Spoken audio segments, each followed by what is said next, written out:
Hello everyone. This is not a story for the faint of heart. Today, we will be stepping into the darkness of the most gruesome cases, where evil not only exists, but also leaves bloody and haunting traces.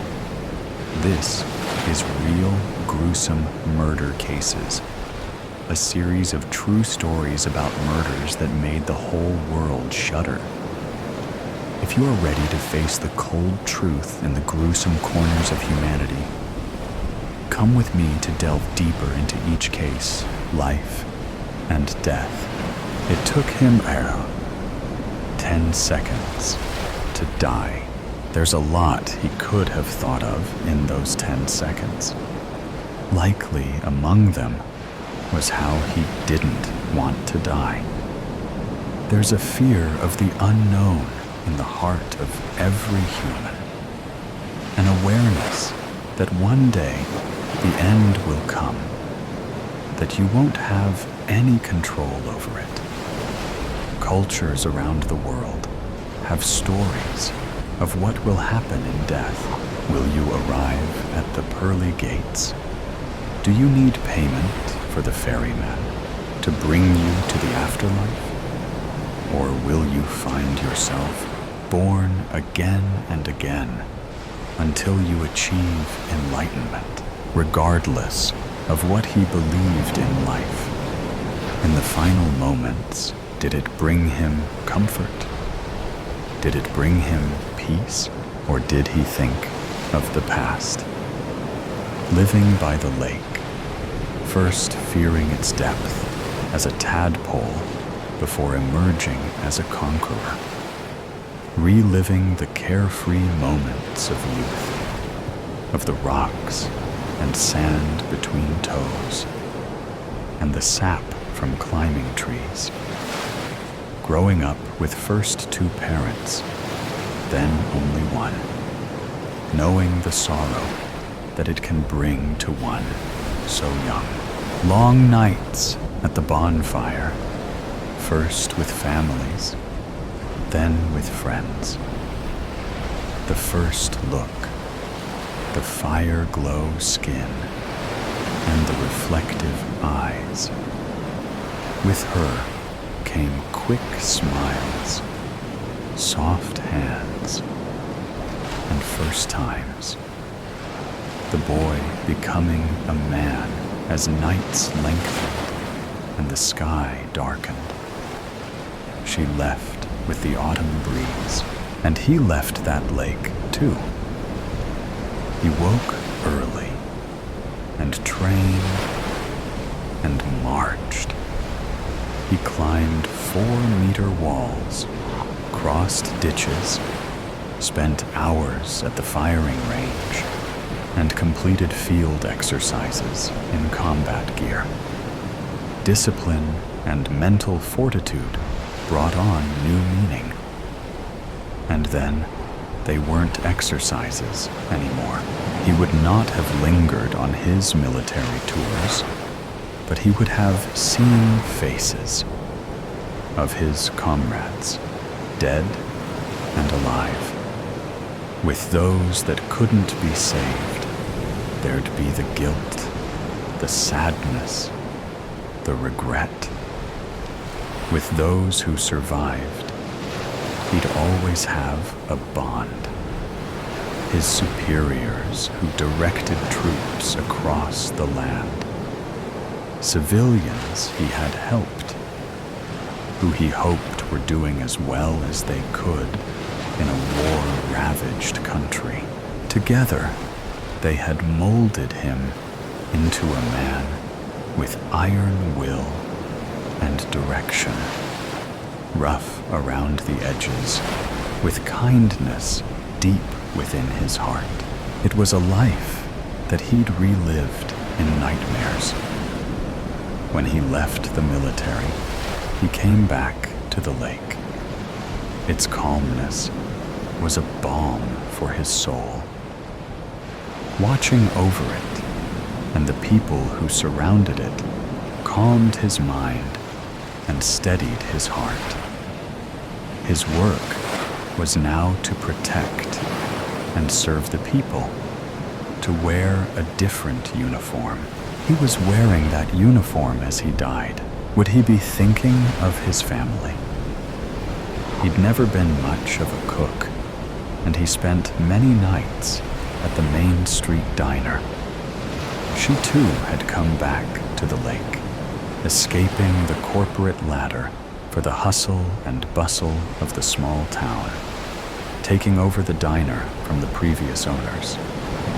They sat at the same table, night after night, week after week, month after month. She was a strong woman, able to stand on her own 2 feet, and with him as an equal. They'd chosen to walk their paths together, 2 homes and hearts becoming one.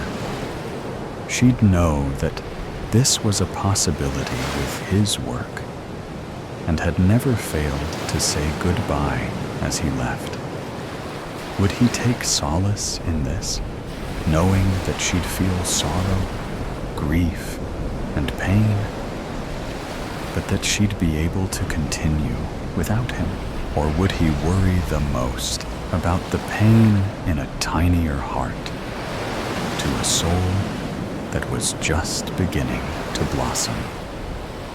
Ariel was 9 years old, his little girl who he had spent countless hours as a baby just counting 10 fingers and 10 toes.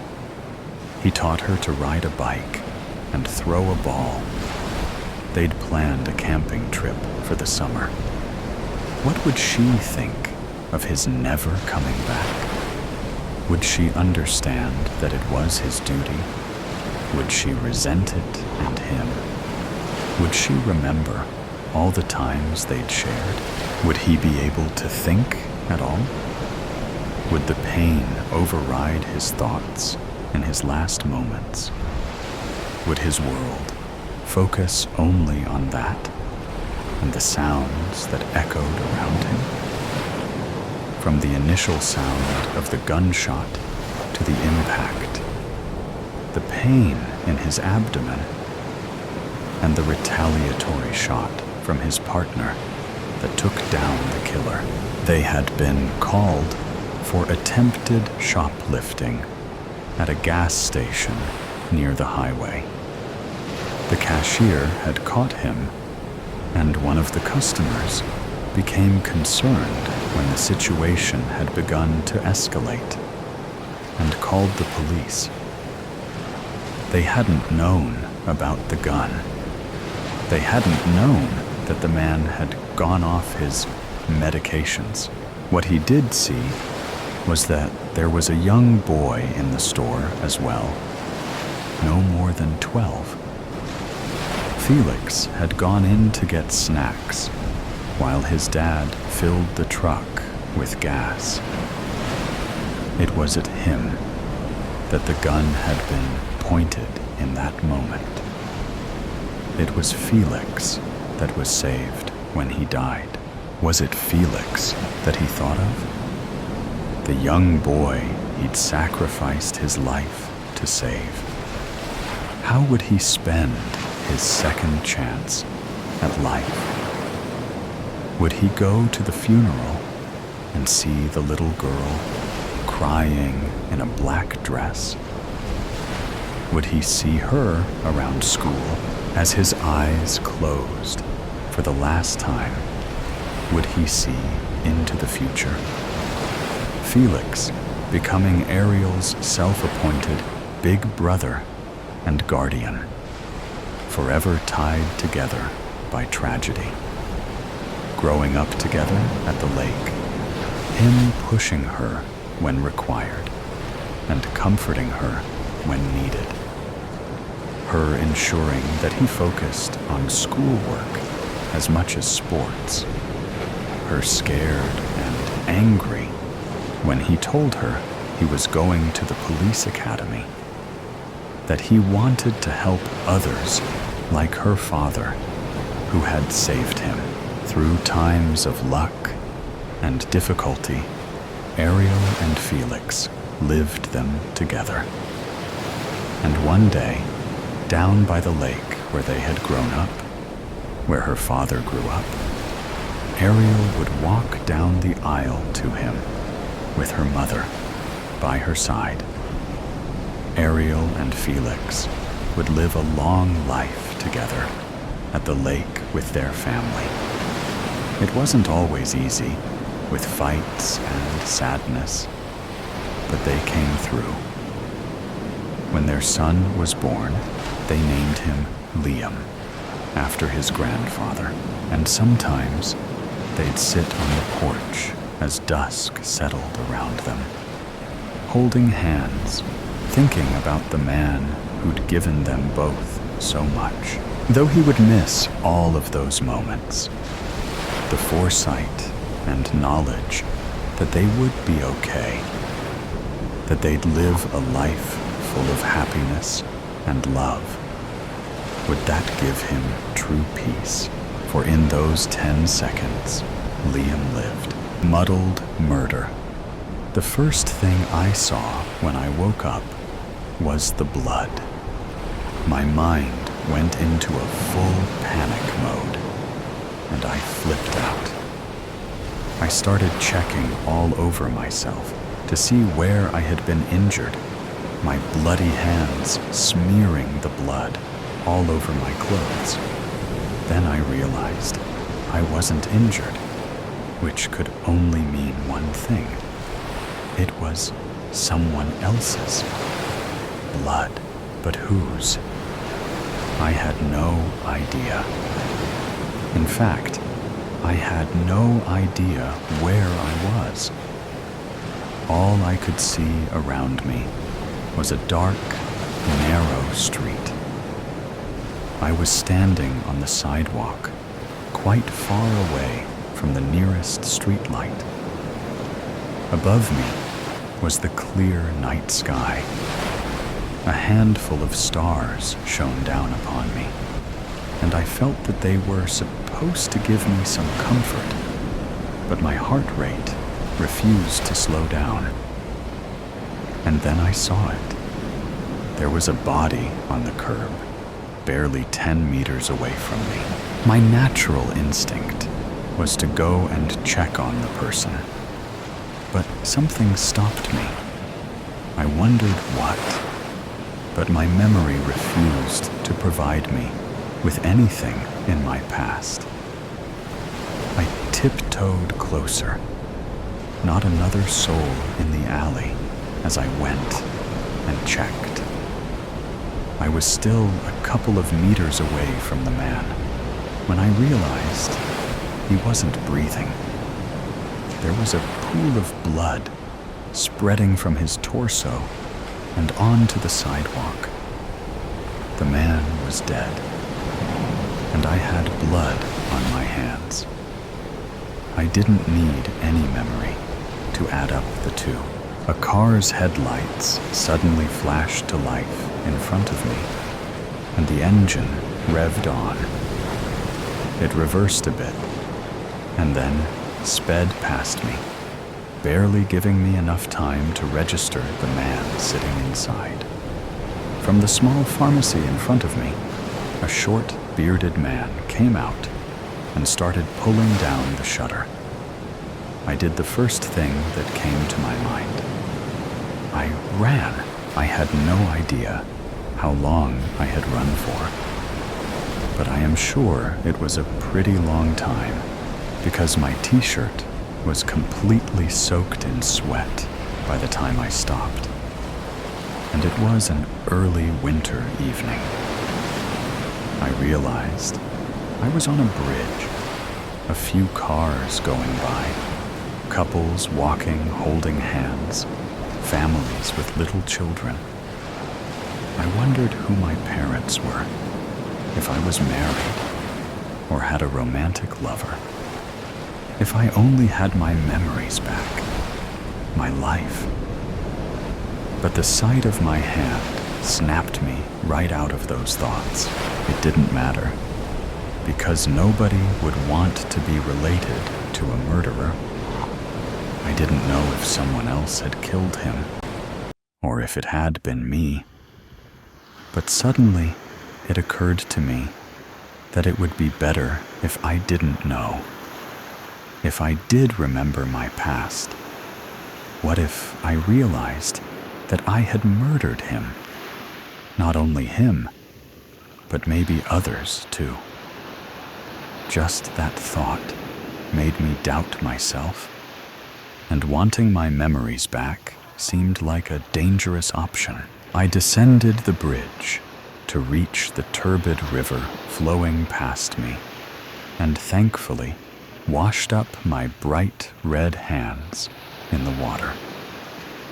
My hands were numb by the time I stood up to return to the upper roads. That was when I heard something. "Oh, it was easy as cake," a man said. "Are you sure no one was there?" asked a woman. "I think I saw a girl, and she saw me." I panicked and drove forward, but the car hit her head, and she collapsed to the ground. I didn't know what to do, and I stopped to check, but she was stirring up, so I raced away, the man replied. It was coming from the other side of the bridge, beyond the wall separating the riverbank for the construction of the bridge. I tiptoed over to it and peeked out to see who was talking. Smoke blew out from a man's dark lips as he put a cigarette into his mouth again, leaning on the wall. The woman was standing across from him, arms crossed, in oversized, baggy clothes. She had a beanie on her head and wore huge, funky glasses. She was facing me, but I was well hidden in the dark. They continued talking, not caring to keep their voices down. "You dolt, the body is still there?" the woman asked. "Abandoned on the sidewalk. Shouldn't be noticed by anyone till tomorrow morning. By then, we'll be long gone." The man was nonchalant. The woman nodded, a bit anxious, while he smoked for a minute more. Then they both started climbing up the riverbank. I followed them after some time, composing my thoughts and struggling to remember something. I thought I must have waited for a minute or two, but I somehow still saw the car leaving with the two people in it, and the slate of my memory, which had been wiped clean, managed to store the number in it. Police sirens made their way to my ears, and I was a bit surprised. My blank mind recognized it. Had I heard them many times before? Was I actually a criminal? What was my past? I somehow didn't want to find out. I just stood frozen there, above the riverbank, in the headlights of the police cars, as they advanced towards me. I was literally unable to move, dead tired and fatigued. "Hands up in the air," came a voice over the loudspeaker. My addled mind did as I was told.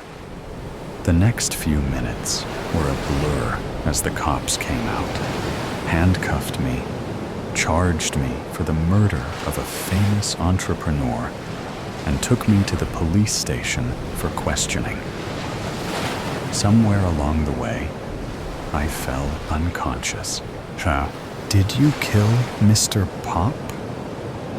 I knew that was the name the entrepreneur was known by, but it sounded funny. I bit back a chuckle. "I don't know," I answered, just like I had the 3 last times. "I have all night," the officer told me. "Keep sitting then. I hope your butt doesn't hurt." I almost smirked. He glared daggers at me, and then stood up and left the room. A few minutes later, another officer entered. A plump, middle-aged woman. "Answer honestly. Did you kill Mr. Pop?" "I have been telling you honestly. I have no idea whether I did or I didn't. I just woke up with no memory of where I was or who I was." I yelled at her. Yelled. She nodded in sympathy. Quite common in criminals. I was too tired to correct her, but I was exasperated. Why couldn't they just understand I was telling the truth? Nothing in my head tells me that I killed that man, so I don't know, I declared. There is quite some evidence, you know. The blood on your clothes matches with his. I looked down at the red spots and smears on my clothes and winced. And a shop owner in the alley says that he saw a girl with a description like yours run away from the dead body. Same orange t-shirt, same long braid, and same camo pants. Now tell me, what am I supposed to believe? She raised an eyebrow. I really don't know, I said. The description was me all right, and I had run away. But had I killed the man? Unsure guilt surged through my veins, and the officer noticed the beads of sweat on my forehead. If I was the murderer, I was just making their jobs harder. But then, I didn't want to find out. Unsure guilt was stressful enough, and I didn't know how I could live with the knowledge that I had killed a human being in cold blood. Are you sure you don't want to confess anything? She asked with a tone of finality in her sweet voice. I would confess if I remembered anything, I replied. Then I suddenly remembered something. Wait, what's wrong? The lady officer leaned forward, eyebrows knitted together. I saw that car leave the bridge tonight. The two people in it, they were talking about something suspicious, I said, racking my brain for the words. The man raised an eyebrow. What? I'm not sure. They were saying that they left a body on the sidewalk. A girl had seen it. They hit her head and run away. They were planning to escape tonight. I narrated the incident. How does that make a difference? It does, I said, as I saw my spark of hope being snatched away with it. You should check. I remember the car number. You know the number plate, huh? The two police officers had tracked the number plate to a road by the river, where a car had been abandoned. Go home, the woman told me. I don't know where I live. Then wait here. We're going alone. I scowled as I followed them out of the police station, and their car revved away. Then I saw a cab passing me and jumped in. Follow that car! We followed the car for 25 minutes until we reached a road running parallel to the river. The police car had stopped behind the car I had seen before, and I told the cab driver to park behind it and jumped off. I rushed to the shore where I could see the river and a small boathouse in the distance. The river was wide at that point, the current slow. To my left were the mountains into which the river bent. and my right were the police officers near the boathouse, about half a kilometer away. I saw the man and woman I had seen earlier, along with a dark guy in shoes, pull out a rusty old motorboat and push it into the water and jump on. "Put your hands in the air. You cannot escape tonight." The officers pointed their gun at them. In their surprise, someone suddenly activated the turbines, and they sped ahead into the river, moving towards my side. The motorboat was slow. The turbines were sputtering and malfunctioning as the boat raced away, forearm the routing and chasing officers. I don't know what I was thinking, but I barely hesitated a second before jumping into the river to my left. They were speeding towards my side, cutting through the middle of the river. I was perpendicularly closer, and I knew I could reach the center before they did. I swam in smooth, rapid strokes, cutting through the water like a literal fish as I aimed towards the center where they would reach in about 10 seconds. I think they were too preoccupied keeping their eyes on the officers because they certainly didn't see me coming. The cold water didn't faze me. It was like it was part of my blood. Of course, the adrenaline counteracted it, and I had no trouble speeding through the limpid surface.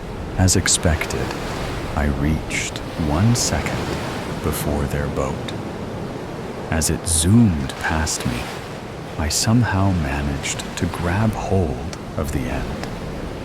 I clambered on, somehow still unnoticed by the 3 people, while the officers stared at me, flabbergasted.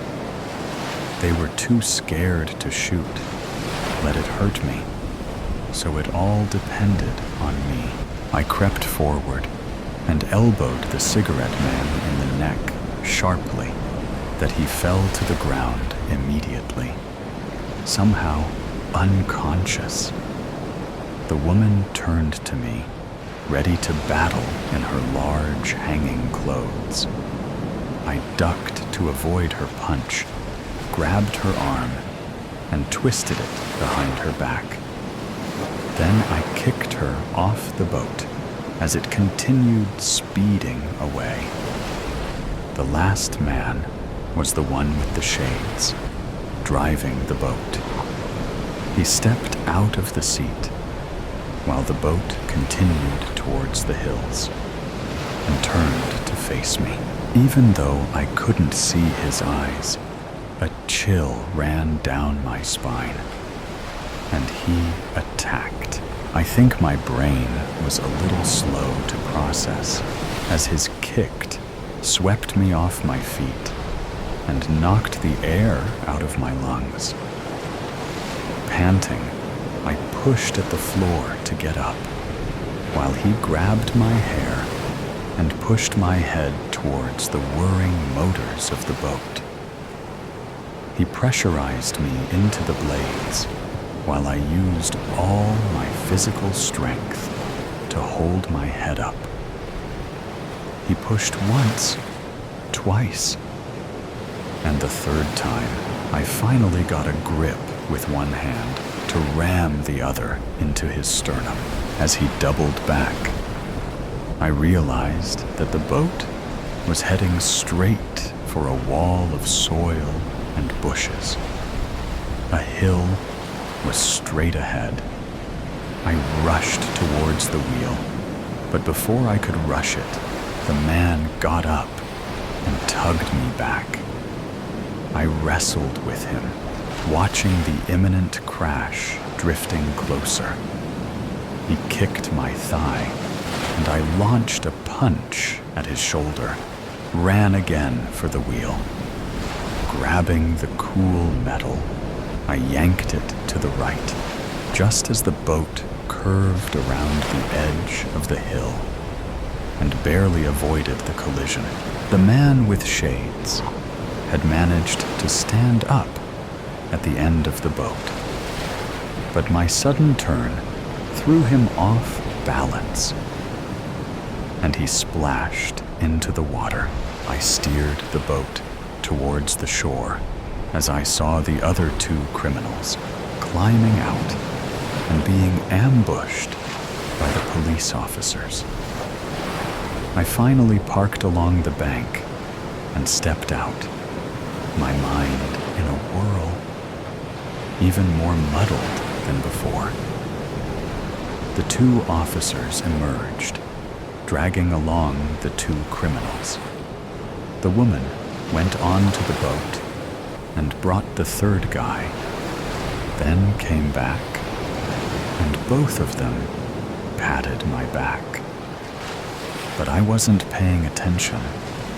My mind was elsewhere. How did I know how to do all that? How did I swim so well, or fight so brutally? The worst thought crept into my head. I could be a trained assassin or mercenary.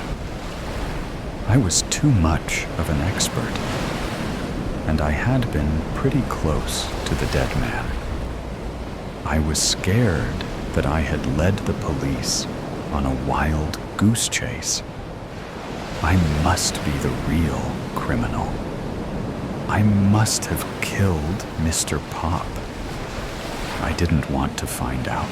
When I voiced my concerns, the police officers waved them away, too busy congratulating me. But my head refused to believe them, fearful of what my past could hold. Hey, do you remember me? A man rushed into the hospital ward, worry lines creasing over his forehead. Two people who claimed to be my parents were standing on one side of my bed, explaining to me that he was my brother.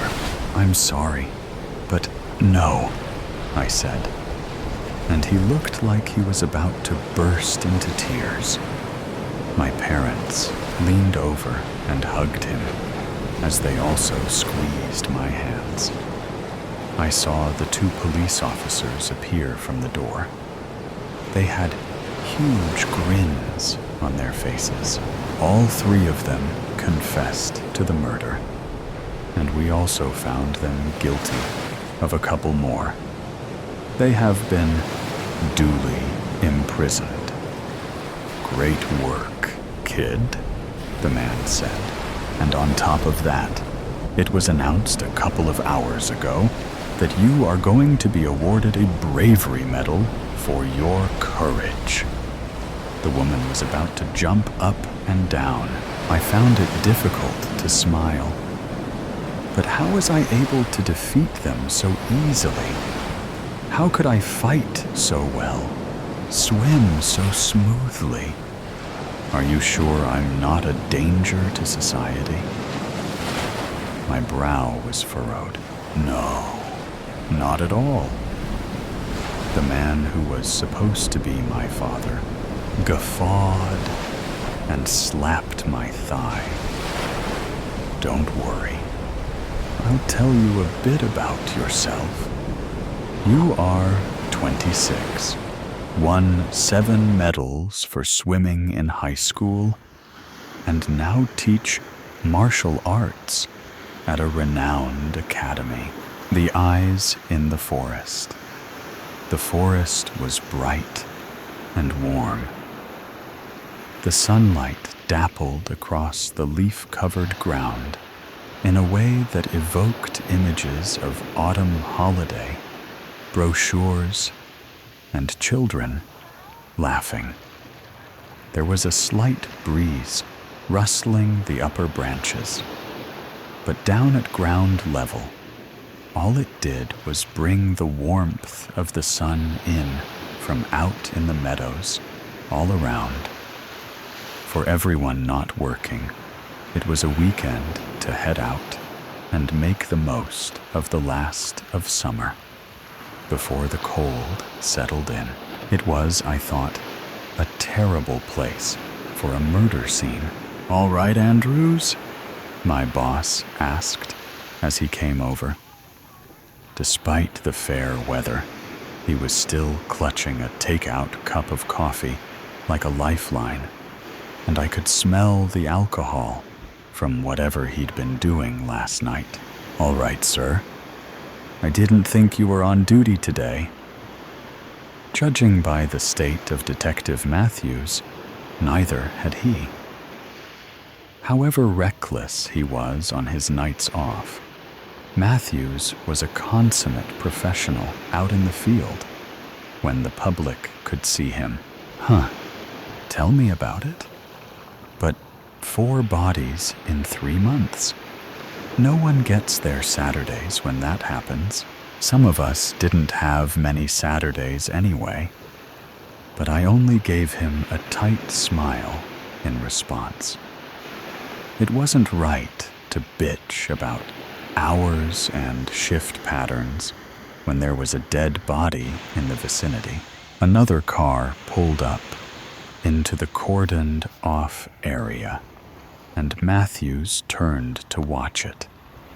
It wasn't a vehicle I recognized, but I wouldn't have considered myself an expert on the department's cars. Besides, 4 bodies in 3 months. This was when the top brass got called in, and all the specialists scraped up from wherever they usually lurked. Matthews was having the same thought. More goddamn people sticking their noses in, telling me what to do. He walked back over to the car park, still muttering, leaving me to my solo guard duty. The investigators would go over the area first. Then maybe I'd get called in to help sweep the area.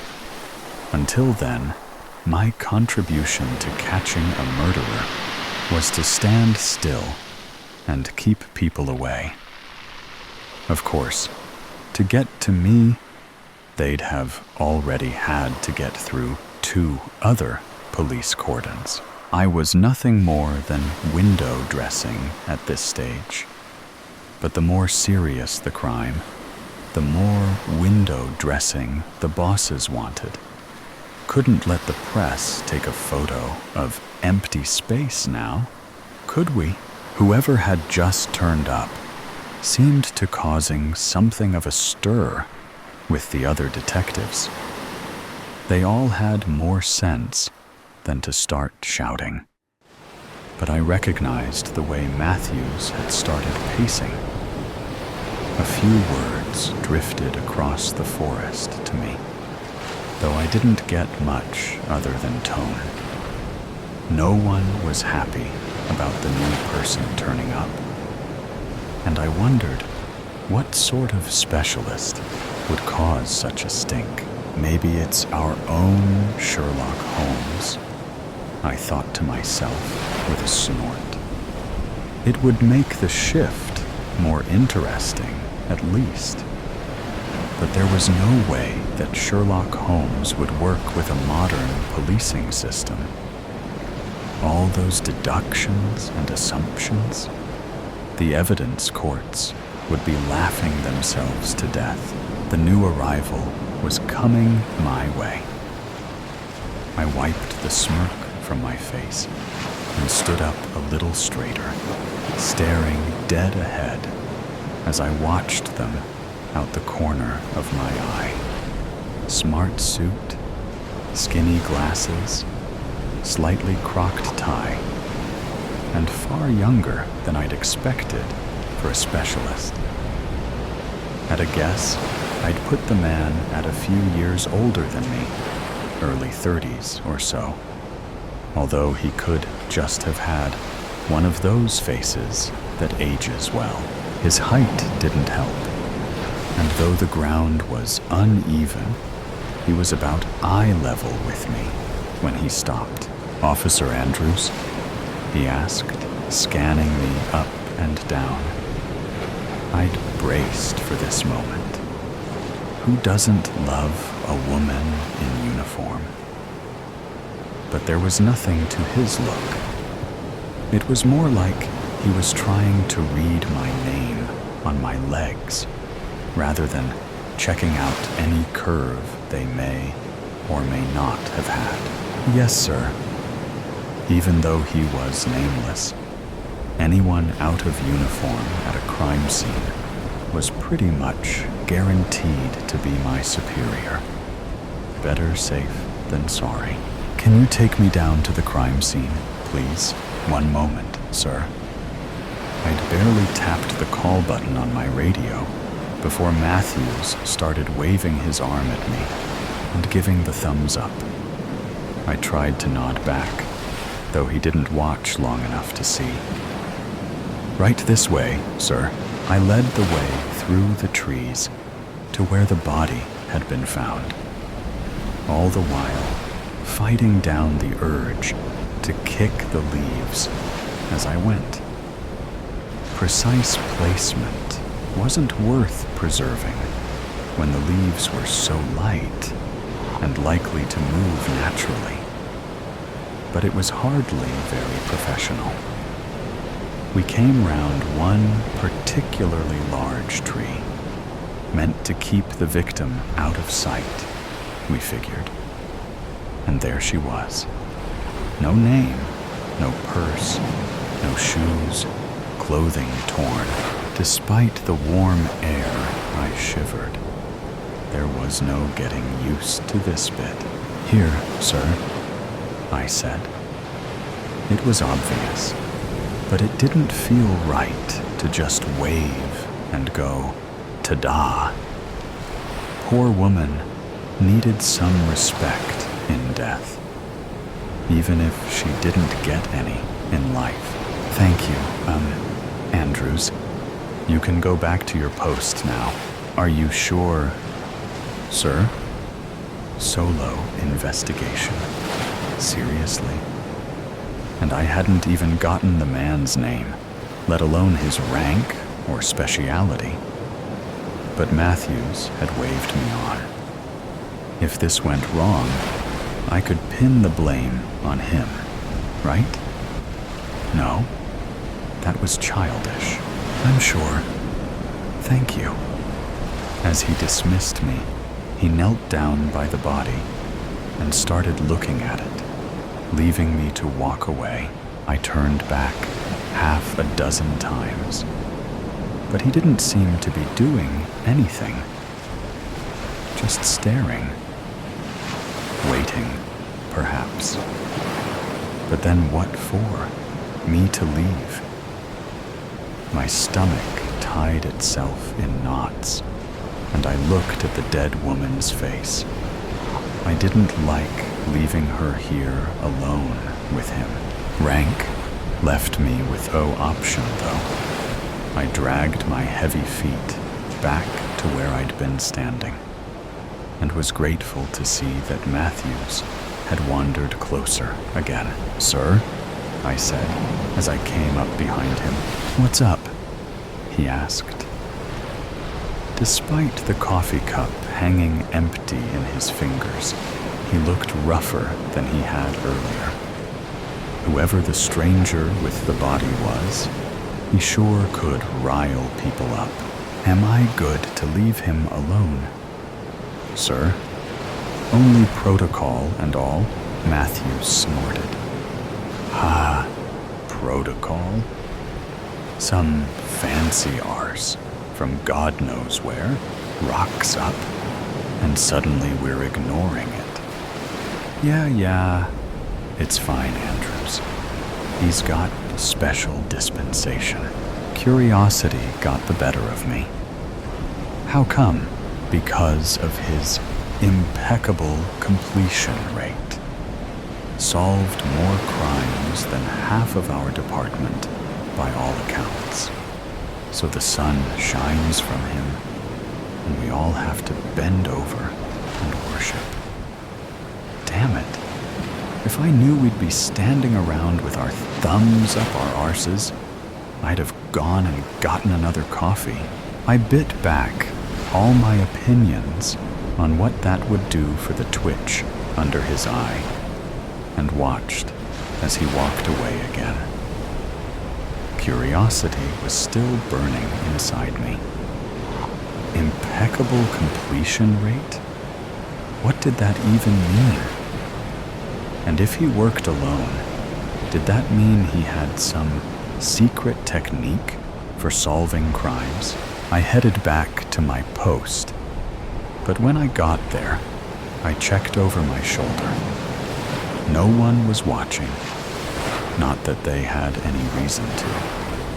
All the detectives were huddled together, all complaining, judging by the way they folded their arms or put their hands on their hips. They really were quite a melodramatic lot. The other uniforms about were scanning the area, sorting paperwork, checking maps, milling about, trying to look useful. There was no telling when a camera could appear. I slipped past my spot and retraced my steps back to the body. There couldn't be some secret technique for solving crimes. So what exactly was that guy doing? I had to know. And I had to know that it wasn't anything dodgy. Even with clearance from the boss, I'd brought the man out here and I'd left him here. He was my responsibility. Between the crispy leaves and my full uniform, it was hard to sneak. But I did the best I could until I got to a nearby tree. From there, I could lean round and watch the guy work. It took me a few moments and lots of blinking before I registered what I was seeing. The man was crouched on the ground where I'd left him, but he wasn't looking at the woman. He was focused on the pair of squirrels sat across from him, on the other side of the corpse. To add insult to injury, he was talking to them. So it wasn't an attack here. This was just a body dump. My shoulders slumped.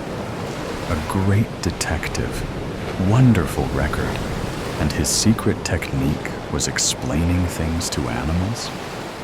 My brother would talk out programming problems to his dog. But this was just ridiculous. At least, no one else saw my brother doing that. And at least he wasn't doing it for a murder inquiry. Yeah, the man knew her, was crying the whole time. I froze at the other voice. There was no way. Did he say anything? The detective asked. Yeah, the squirrel. The squirrel, replied. Kept apologizing, saying it was an accident. I'm sorry, that sort of thing. And then what? He took her shoes, the other goddamn squirrel said. Then he ripped her shirt, rumpled her clothes and all.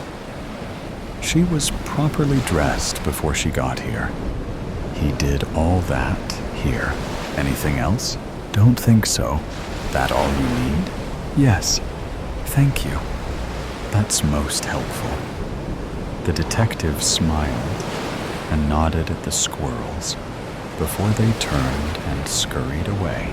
My eyes were dry from the non-blinking staring, and I ran a hand across my face. There was no way I just saw that. Had Matthews infected me with his hangover? The detective pulled out his notebook and jotted down some notes before he looked up and round the clearing. I only just ducked back behind the tree in time. Is there anyone else? He said, just loud enough to carry, but not enough to reach back to where the other officers were. Heaven forbid they see him talking to the animals. On cue, a mouse scurried up and perched on a branch sticking out of the leaves. Yes, it said. And what did you see? See? Not much. But they smelt the same. Her and the one who brought her. Exactly the same? Like they lived together? Just so. Thank you. Anything else? No. Don't see much, I'm afraid. No worries. Thank you for your help anyway. The mouse scurried away as the detective made more notes, and the last strand of my sanity snapped. I stormed out from my hiding space, oblivious to the fact I was marching through a crime scene. All right, what the hell is going on? I said. The detective jumped to his feet, guilty as though he'd killed the woman, before a carefully schooled expression took over. I am investigating this murder, officer. You should be back at your post. No, none of that. What the hell is happening? How the hell are the animals talking? And why the hell are you so calm about it? Miss, I can assure you.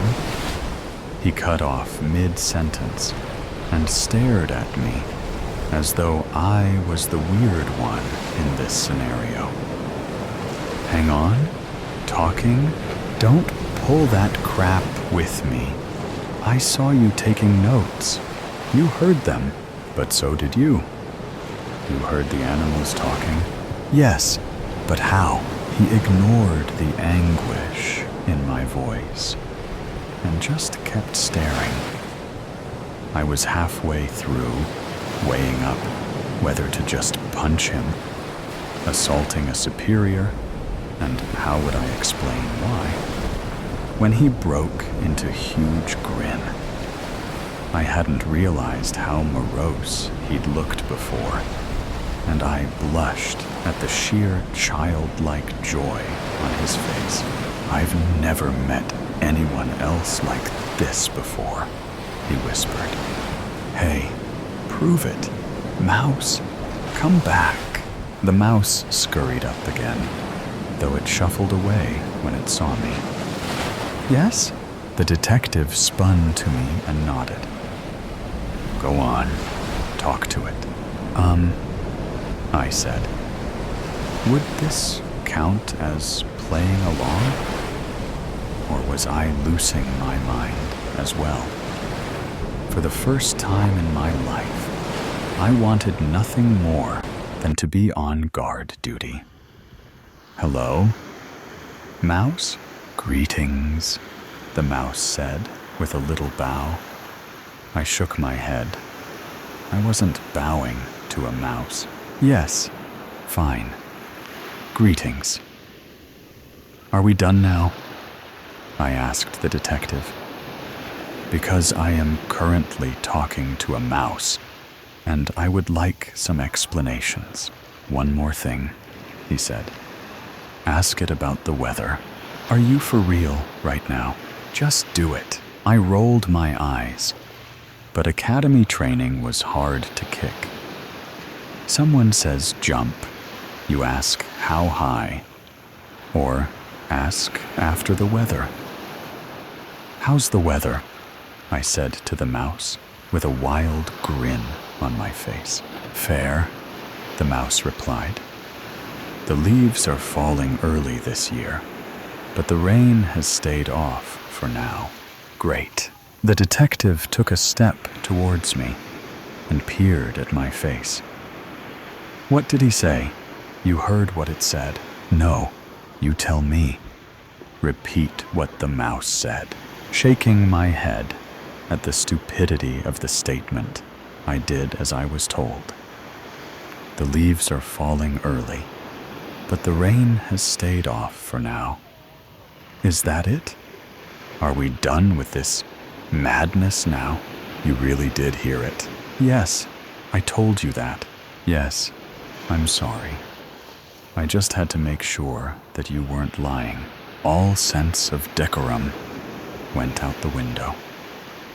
Look, mate, of all the things I'm going to lie about, I can hear mice complain about the weather isn't one of them.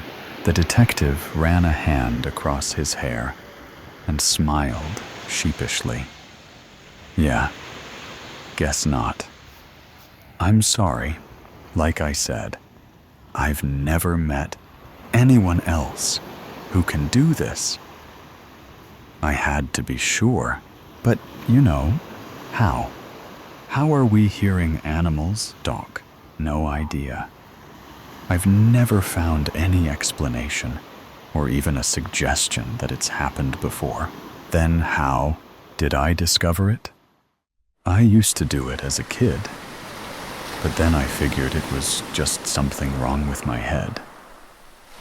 One day, I got fed up at a crime scene, saw a squirrel, and asked for help. And it led me right to where the stolen goods had been stashed. Insurance fraud. And I proved it in about 10 minutes. From there, it just kind of grew. So what, you're Detective Inspector Doolittle? He laughed and looked even younger as years of secrets drifted away from him. Something like that, I guess. What happened here then? He looked down at the body, and the smile dropped. Accidental death. Deliberate dumping.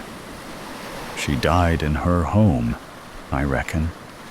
Maybe a fight. Maybe sheer unhappy chance. Her partner panicked, knew about all the murders out here, so came and dumped her here. Maybe he's got a record or something, but I've got a registration number for the car, so we can go and check it out. By the sounds of it, he's feeling guilty, so it shouldn't take long to push him to a confession.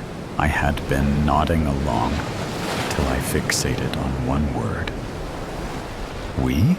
He looked back at me and blushed. I thought so. I mean, I could use a hand working all these cases, and you can work the same way as me. Hold on, you mean become a detective? Don't you want to? I mean, in truth, I hadn't thought about it until then. My eyes fell to the corpse again. How many things had she been planning to do, or put off doing? I had to swallow the lump out my throat before I could answer, though. All right, I'm in. Assuming you can sort it with the boss. The detective grinned at me. I have a lot of pull. I can figure something out. He stuck his hand out, which I took.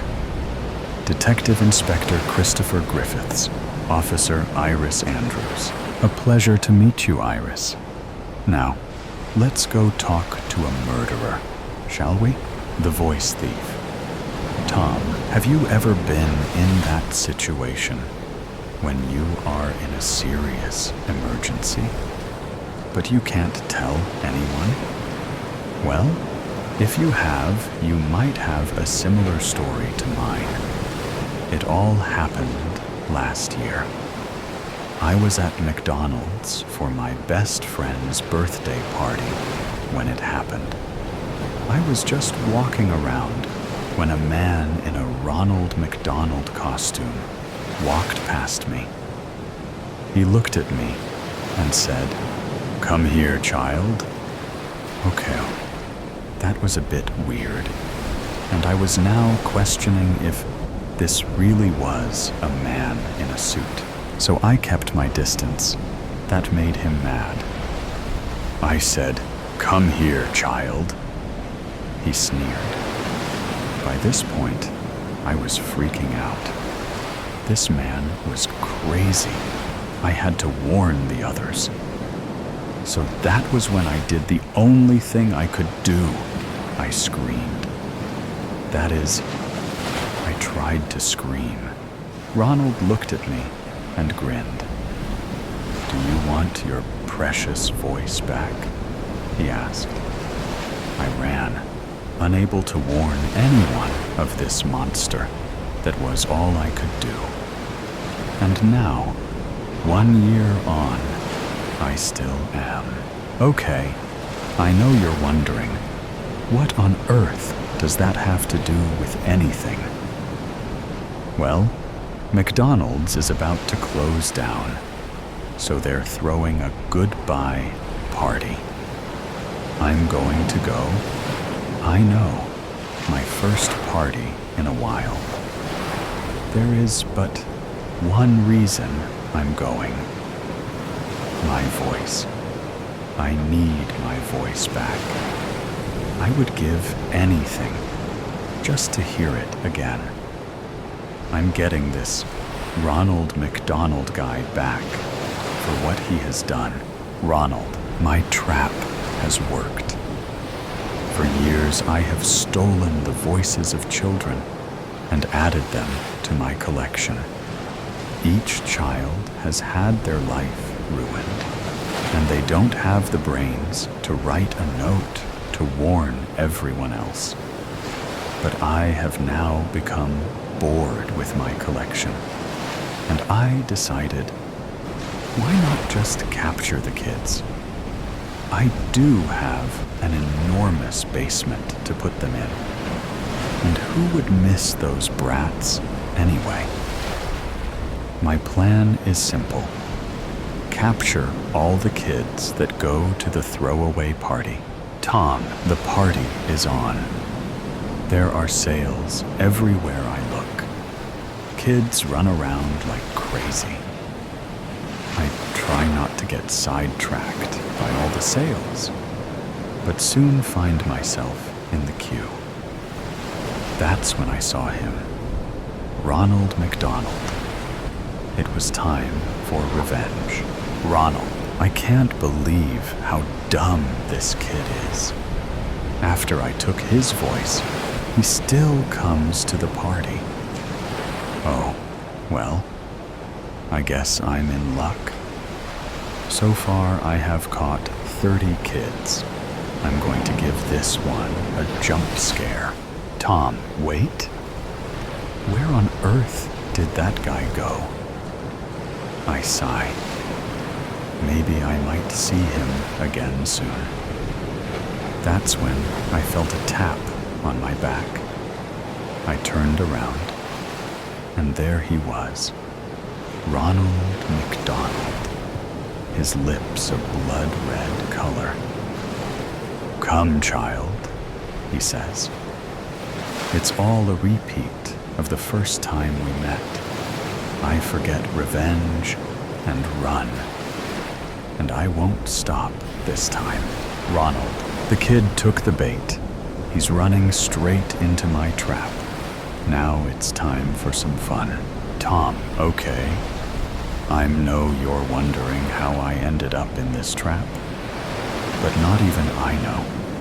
I hear a creak as Ronald and McDonald enter the room.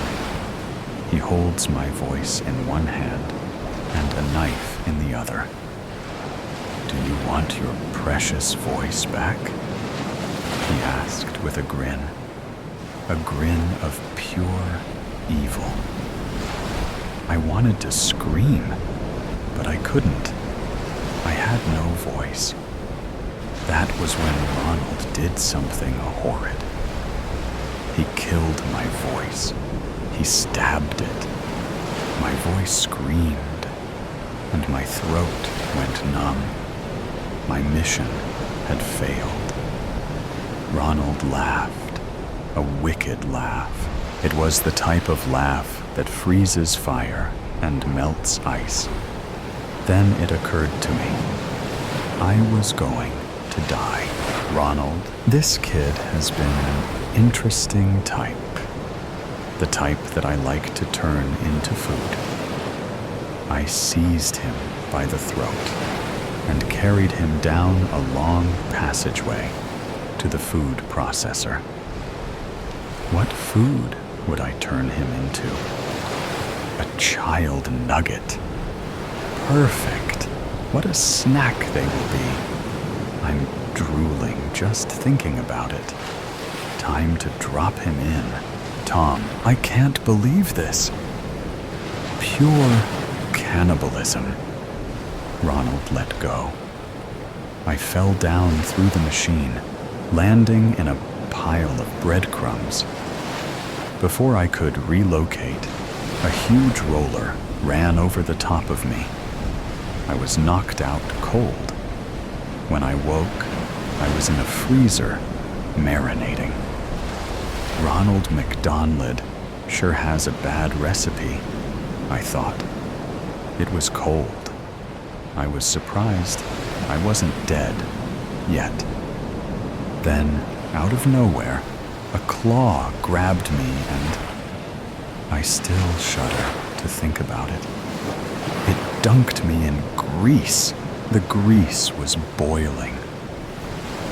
And that's when I realized I was being deep fried. I could feel life draining from my body. I tried to climb out of the grease, but it was too slippery. I was going to be a snack for Ronald McDonald. By now, I was just a blob of food in the universe. My breathing slowed, and with 5 minutes left, I would be cooked. Every second became a struggle. I was dying. 1 minute left. You can do this, I told myself. 30 seconds left. You can do this, I said, between each gulp of air. 10 seconds. I gave up. The heat swallowed me up the way Ronald McDonald will when I come out of here. The truth was clear. I couldn't do this. Ronald, ding. The door creaked open and slammed down on the floor. Out came my child nuggets. I licked my lips. Tasty. They smell delicious. I lifted one up and took a bite. Crunchy. Soon, I have eaten them all. They should be on the menu. Oh well, I guess it's time to go upstairs. You never know who might be up there, just waiting to be taken. The cursed town. Content warning. Murder, suicide. He walked up through the dusty road which led to the small town of Timmins. It was twilight, and a light wind was blowing. Far away, the crop plantations acquired a greenish-orange color due to the light of the sun. On the other side, one could catch a faint glimpse of the Timmins Church, with its tall steeple standing majestically high up in the sky. The yellow-orange hue of the sky washed the town, and the muddy red road was illuminated with a touch of gradient yellow. The whole town looked peaceful, and surprisingly, nobody was outside their houses. He entered the town and looked at the banyan tree in front of him. It had remained much the same. He looked up at the houses and walked towards them. Darkness was falling now. The red-orange hue was slowly swept away, and a dark blue color entered, only with a touch of crimson at its bottom. Shadows fell here and there, creating a spooky atmosphere, and he quickened his pace, as if to avoid the evil spell cast by the shadows of the houses. The moon came up, not too bright, for clouds were starting to surround it from all sides. He glanced upwards and realized that he had to take shelter somewhere. Rainfall could occur any time now. He walked through the dusty and muddy road and looked here around for inns, but there were none. Finally, he found a big apartment, which was deserted. He let out a sigh of relief and walked up the stairs and entered the apartment. It was evident that the apartment was still under construction work. It was not completed. However, years of neglect had withered away the raw smell of the brick walls, and small plants could be seen growing almost everywhere. All of them had a feeling of evil in them. The brick walls, the plants, the floors, and even the ceiling. It was like they had witnessed a lot of sad events and were telling him not to go further inside the house. The house itself was spooky, with its large corridors and almost no rooms. A huge, round staircase led to the other floors. The grayish appearance of the apartment matched perfectly with his gray and withered t-shirt and pants. He went up the staircase and reached the terrace. It was broad and wide, and one could see the beautiful town stretched before it. He looked down and was surprised to see an old woman with a lantern standing in the doorway of the apartment, waving her hands to call him. He descended the staircase and ran out of the apartment to meet the old woman. The woman was short in stature and had gray hair, with sometimes a tint of black in them.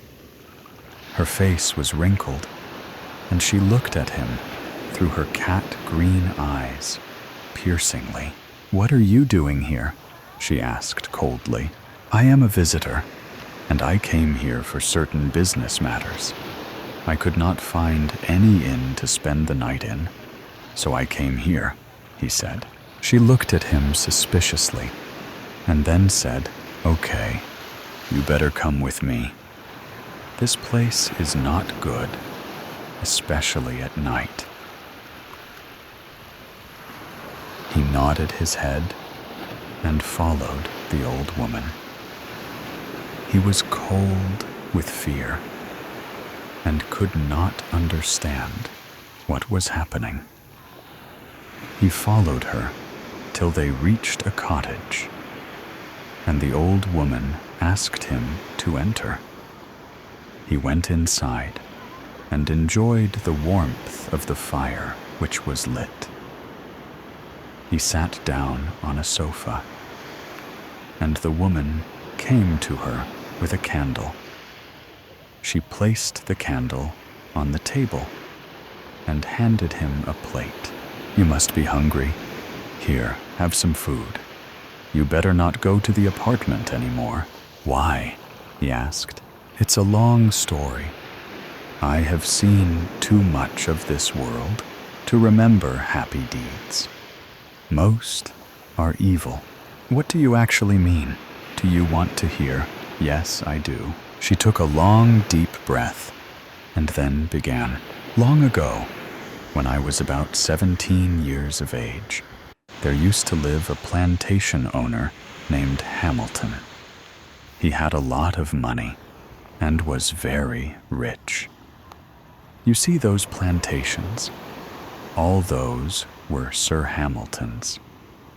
He was not only rich, but kind and generous too. He used to donate with open hands. He had a beautiful wife, 4 daughters, and 1 son.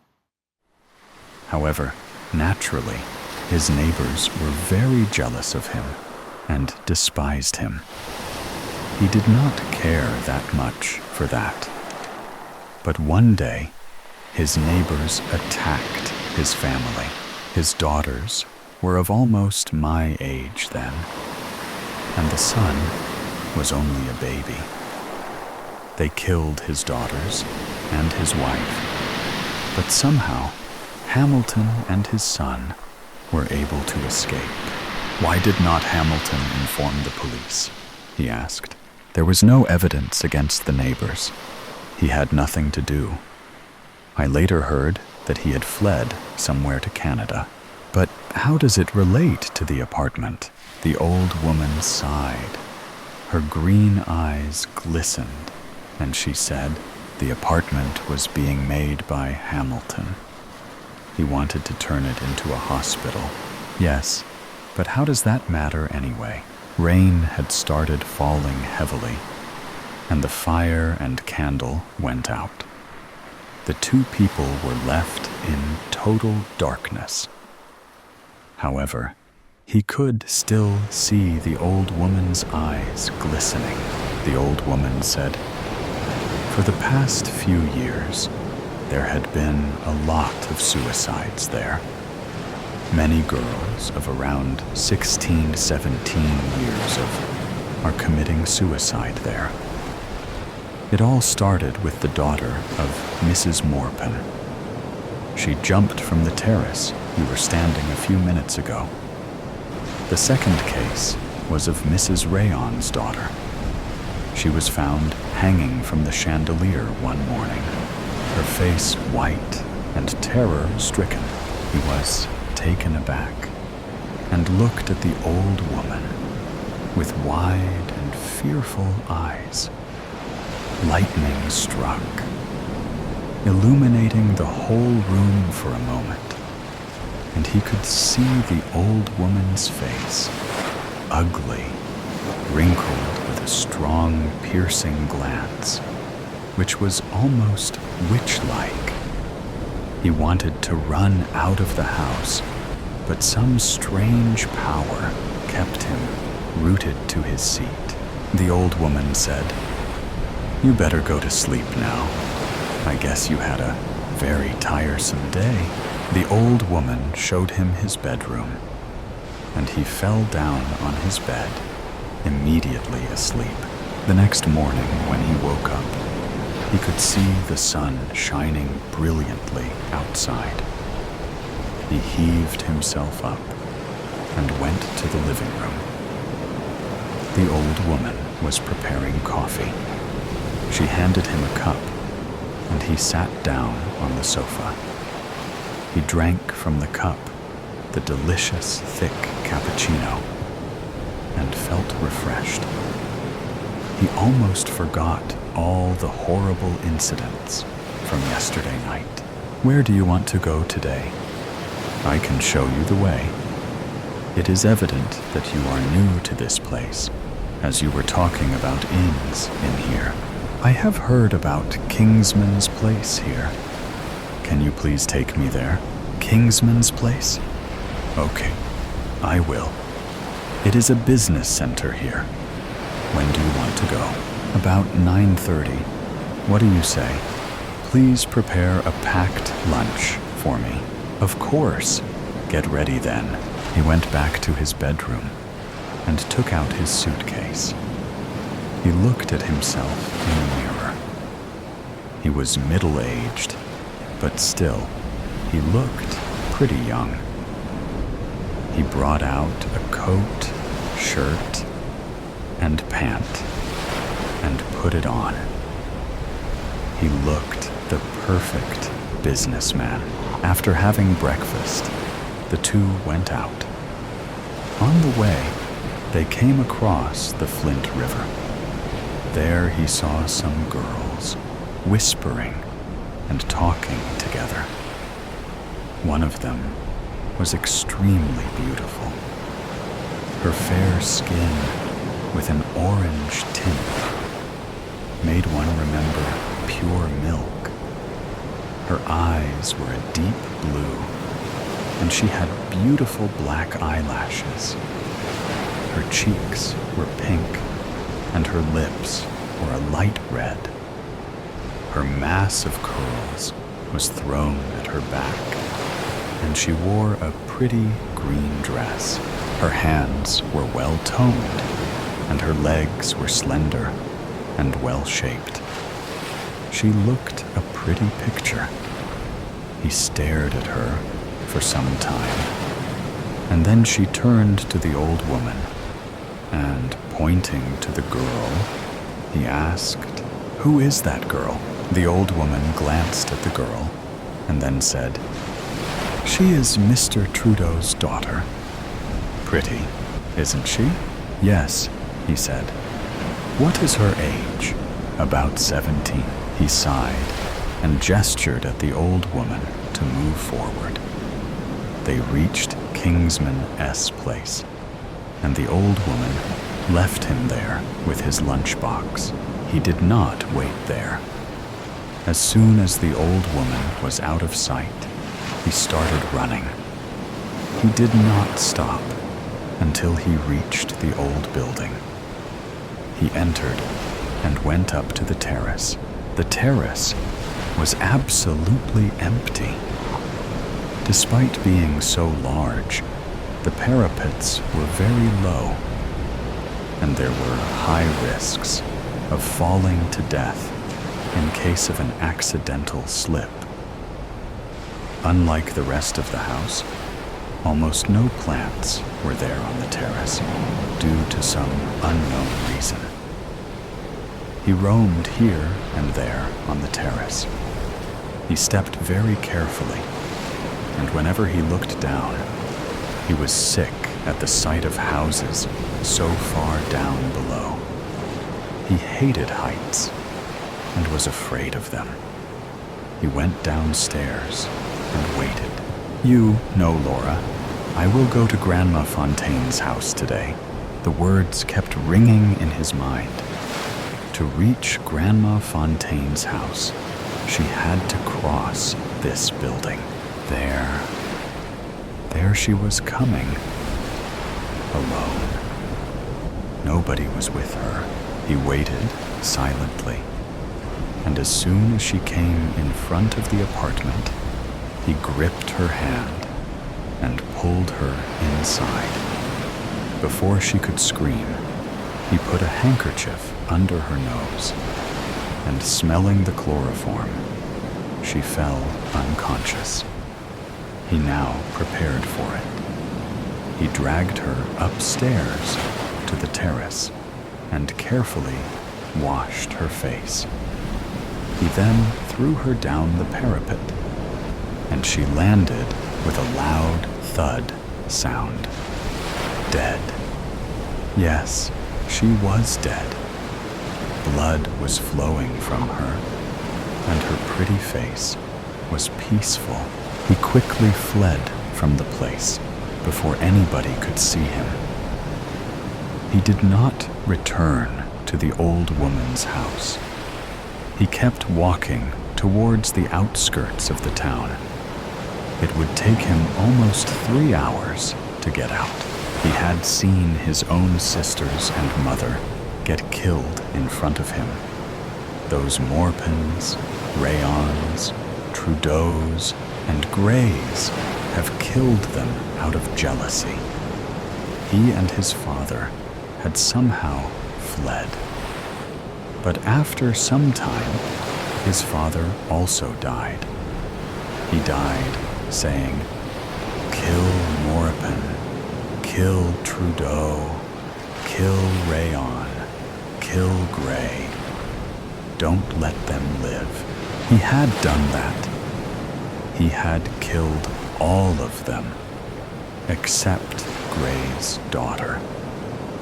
He would be back for her after the next 4 years. Yes, He would not let her live. They do not deserve to live. They had destroyed his life. He would destroy theirs. He would not let them be happy when his own happiness had been snatched away from him. Never. He looked back at the town. It was twilight yet again. The town looked peaceful, but he could hear faint sounds of crying. Let them cry. They will have to cry again after 4 years. He turned and walked away from the town as darkness fell and made the town silent. Bloody hands. The night was pitch black because the moon was too shy to come out from the clouds. With a restless heart, I stood there, waiting for my brother. I knew what I am doing is a sin, but sometimes the path of sin is the only path forward. I agreed to this for Mom. She really needs my help. I broke the window. Come on, it's time. I have a bad feeling about this. Don't you want to help Mom? He always uses the mom card. Do I love my mom? Yes, I do. But that doesn't mean what we're doing is right. Because of his dumb idea, we're sitting right outside a stranger's house in the middle of nowhere.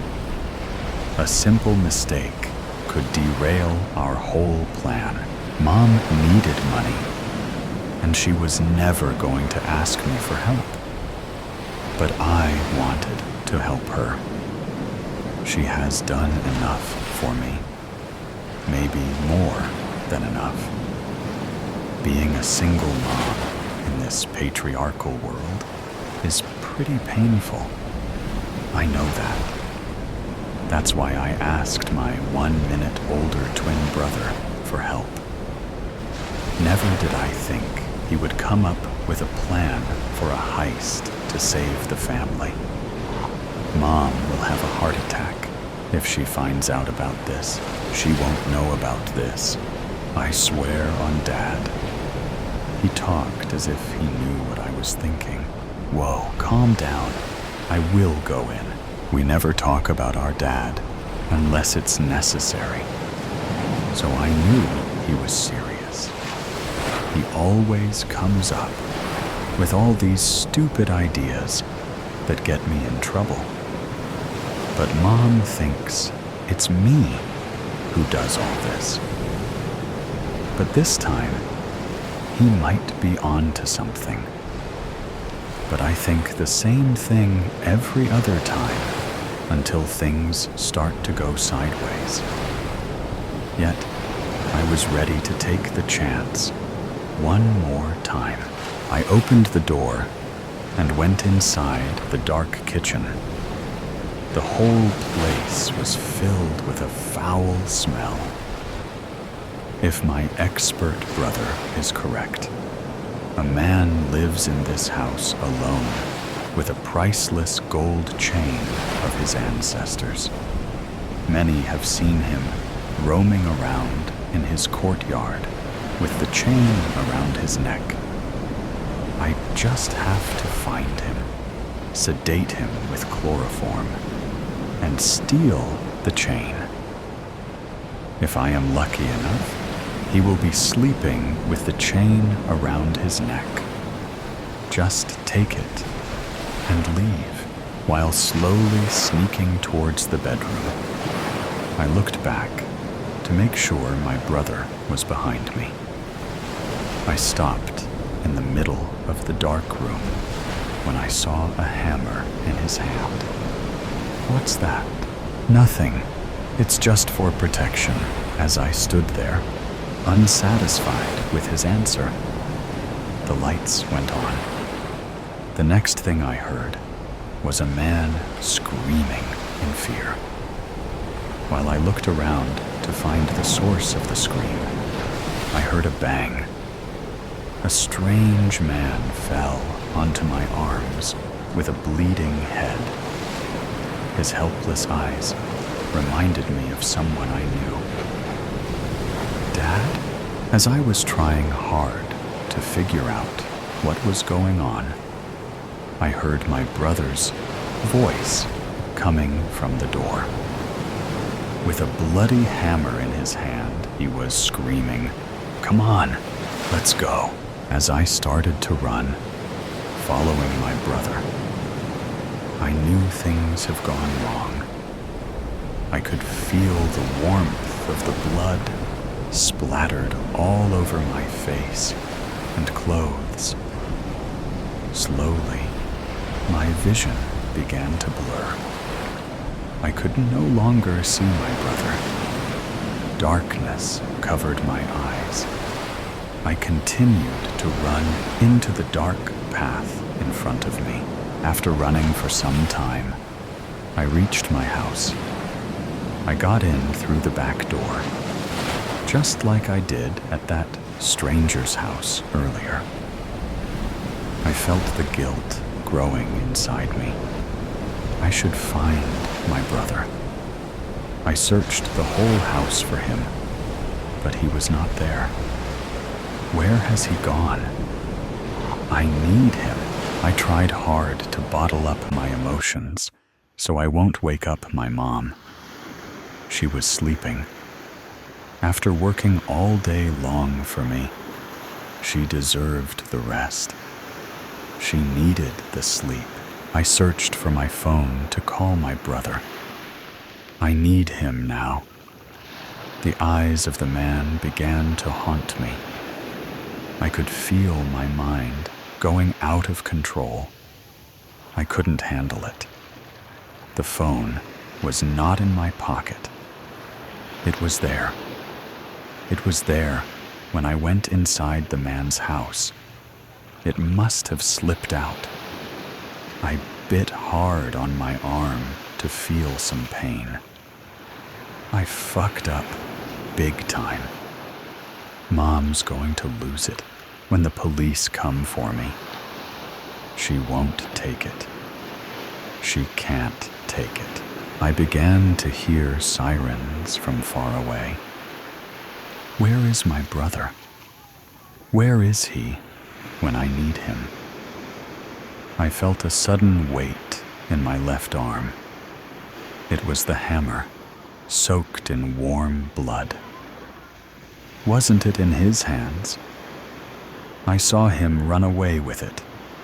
How did it get here? My head began to spin. I could hear the sirens getting louder.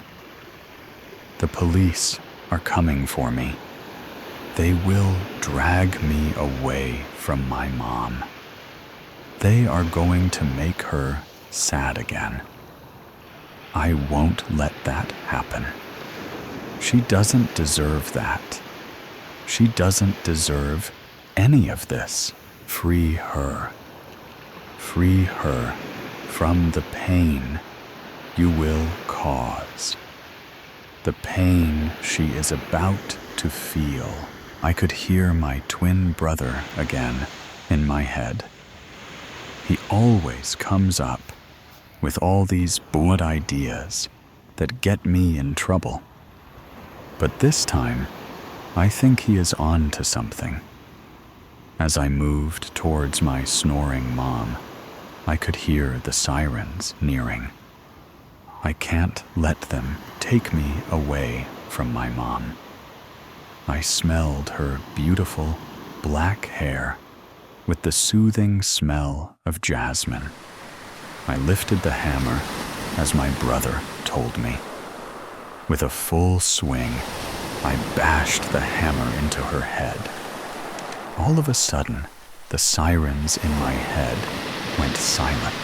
I stood there, looking at my hands, covered in my mom's warm blood. The cheating husband, draping the palu of my sari around my waist. I tucked the loose end of it into the petticoat to avoid getting ketchup and oil stains on it as I helped serve piping hot samosas, ordered fresh from Narula's bakery in Indiranagar, into the Corelle plates. The whiff of the spicy mint chutney I dolloped into each plate made my mouth water.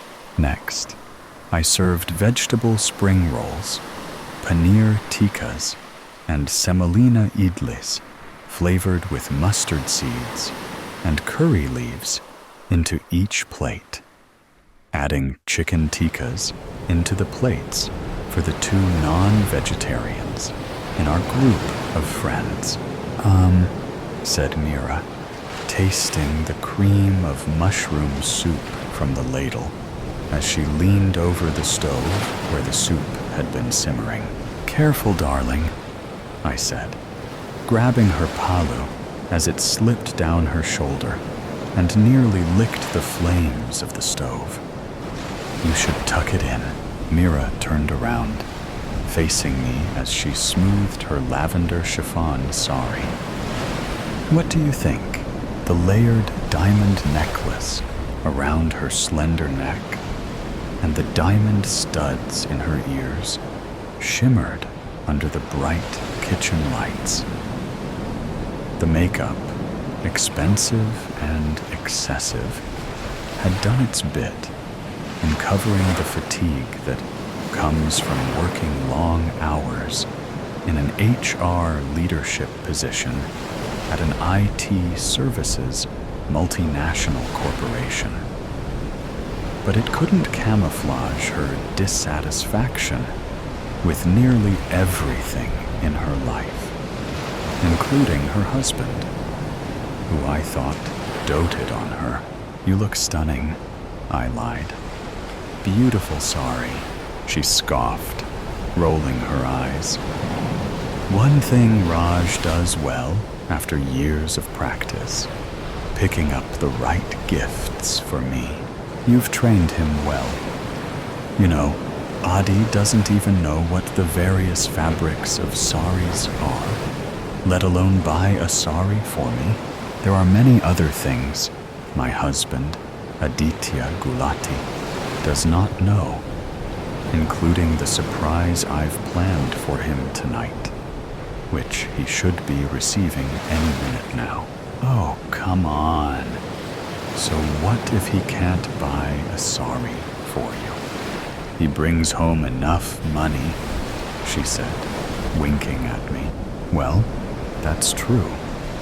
And an added incentive for what I was about to do tonight. I'm his only family, and the next in line to inherit his business empire, should any misfortune befall him. I would have preferred to sit on one of the cozy couches in the living room, sipping wine with the rest of our friends, pretending to be interested in the gossip and the conversations. But if I didn't help in the kitchen tonight, as I usually did when our fortnightly get-togethers were held at Mira's place, just like she helped when the parties were held at my place, everyone would notice. And tonight was not a night I would want to be remembered for behaving oddly in any way, however inconsequential. People adhered to patterns and routines unless something was on their mind, and there was absolutely nothing on my mind. Nothing I could talk about anyway. As we carried the plates to the living room to serve the 5 women, gazing hungrily towards the kitchen, and I accidentally glimpsed at the wall clock, my heart raced with the knowledge of the unfolding events at 211 Palm Springs. It was 9:02 p.m. He would be breaking into the house right about now, with his expert gloved fingers working the lock on the back door. The light click of the lock would go unnoticed by the two adults in the bedroom or in the bathtub, enmeshed in each other's arms, oblivious to everything except the immediate, stark sensations of the flesh. He would then go to one of the rooms and rummage through the drawers and the wardrobe for jewelry and other valuables, and keep at it until Adi, finally alerted by the strange noises coming from the adjacent room, would cover his toned body by a robe or a towel and go to the next room to investigate. My breath caught in my throat as I pictured the long-bladed dagger piercing Adi's torso, quick stab wounds, at least 5 of them. As the victim's wife, I'd receive a detailed post-mortem report, and my contact would receive the full payment only if the work was satisfactory. After finishing off Adi, he would then stifle the woman's impending scream with a hand over her mouth and a dagger in her heart. The spicy tang of the mint chutney flooded my mouth as I pictured blood splattering white walls, the police dubbing the double murder as a burglary gone horribly wrong, and closing the case after being unable to find any trace of the suspect at the crime scene or any other lead, even after months of the investigation. Just as Tanya, our plump, sari-clad friend with diamond-studded stubs for fingers, began waving her pudgy hands in the air and describing the sordid details of a high-profile divorce case her husband was working on, my phone began vibrating in my purse.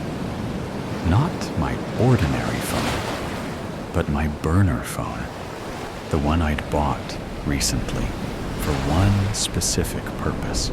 My heart plummeted on seeing the name Sheila Sharma flashing on the screen.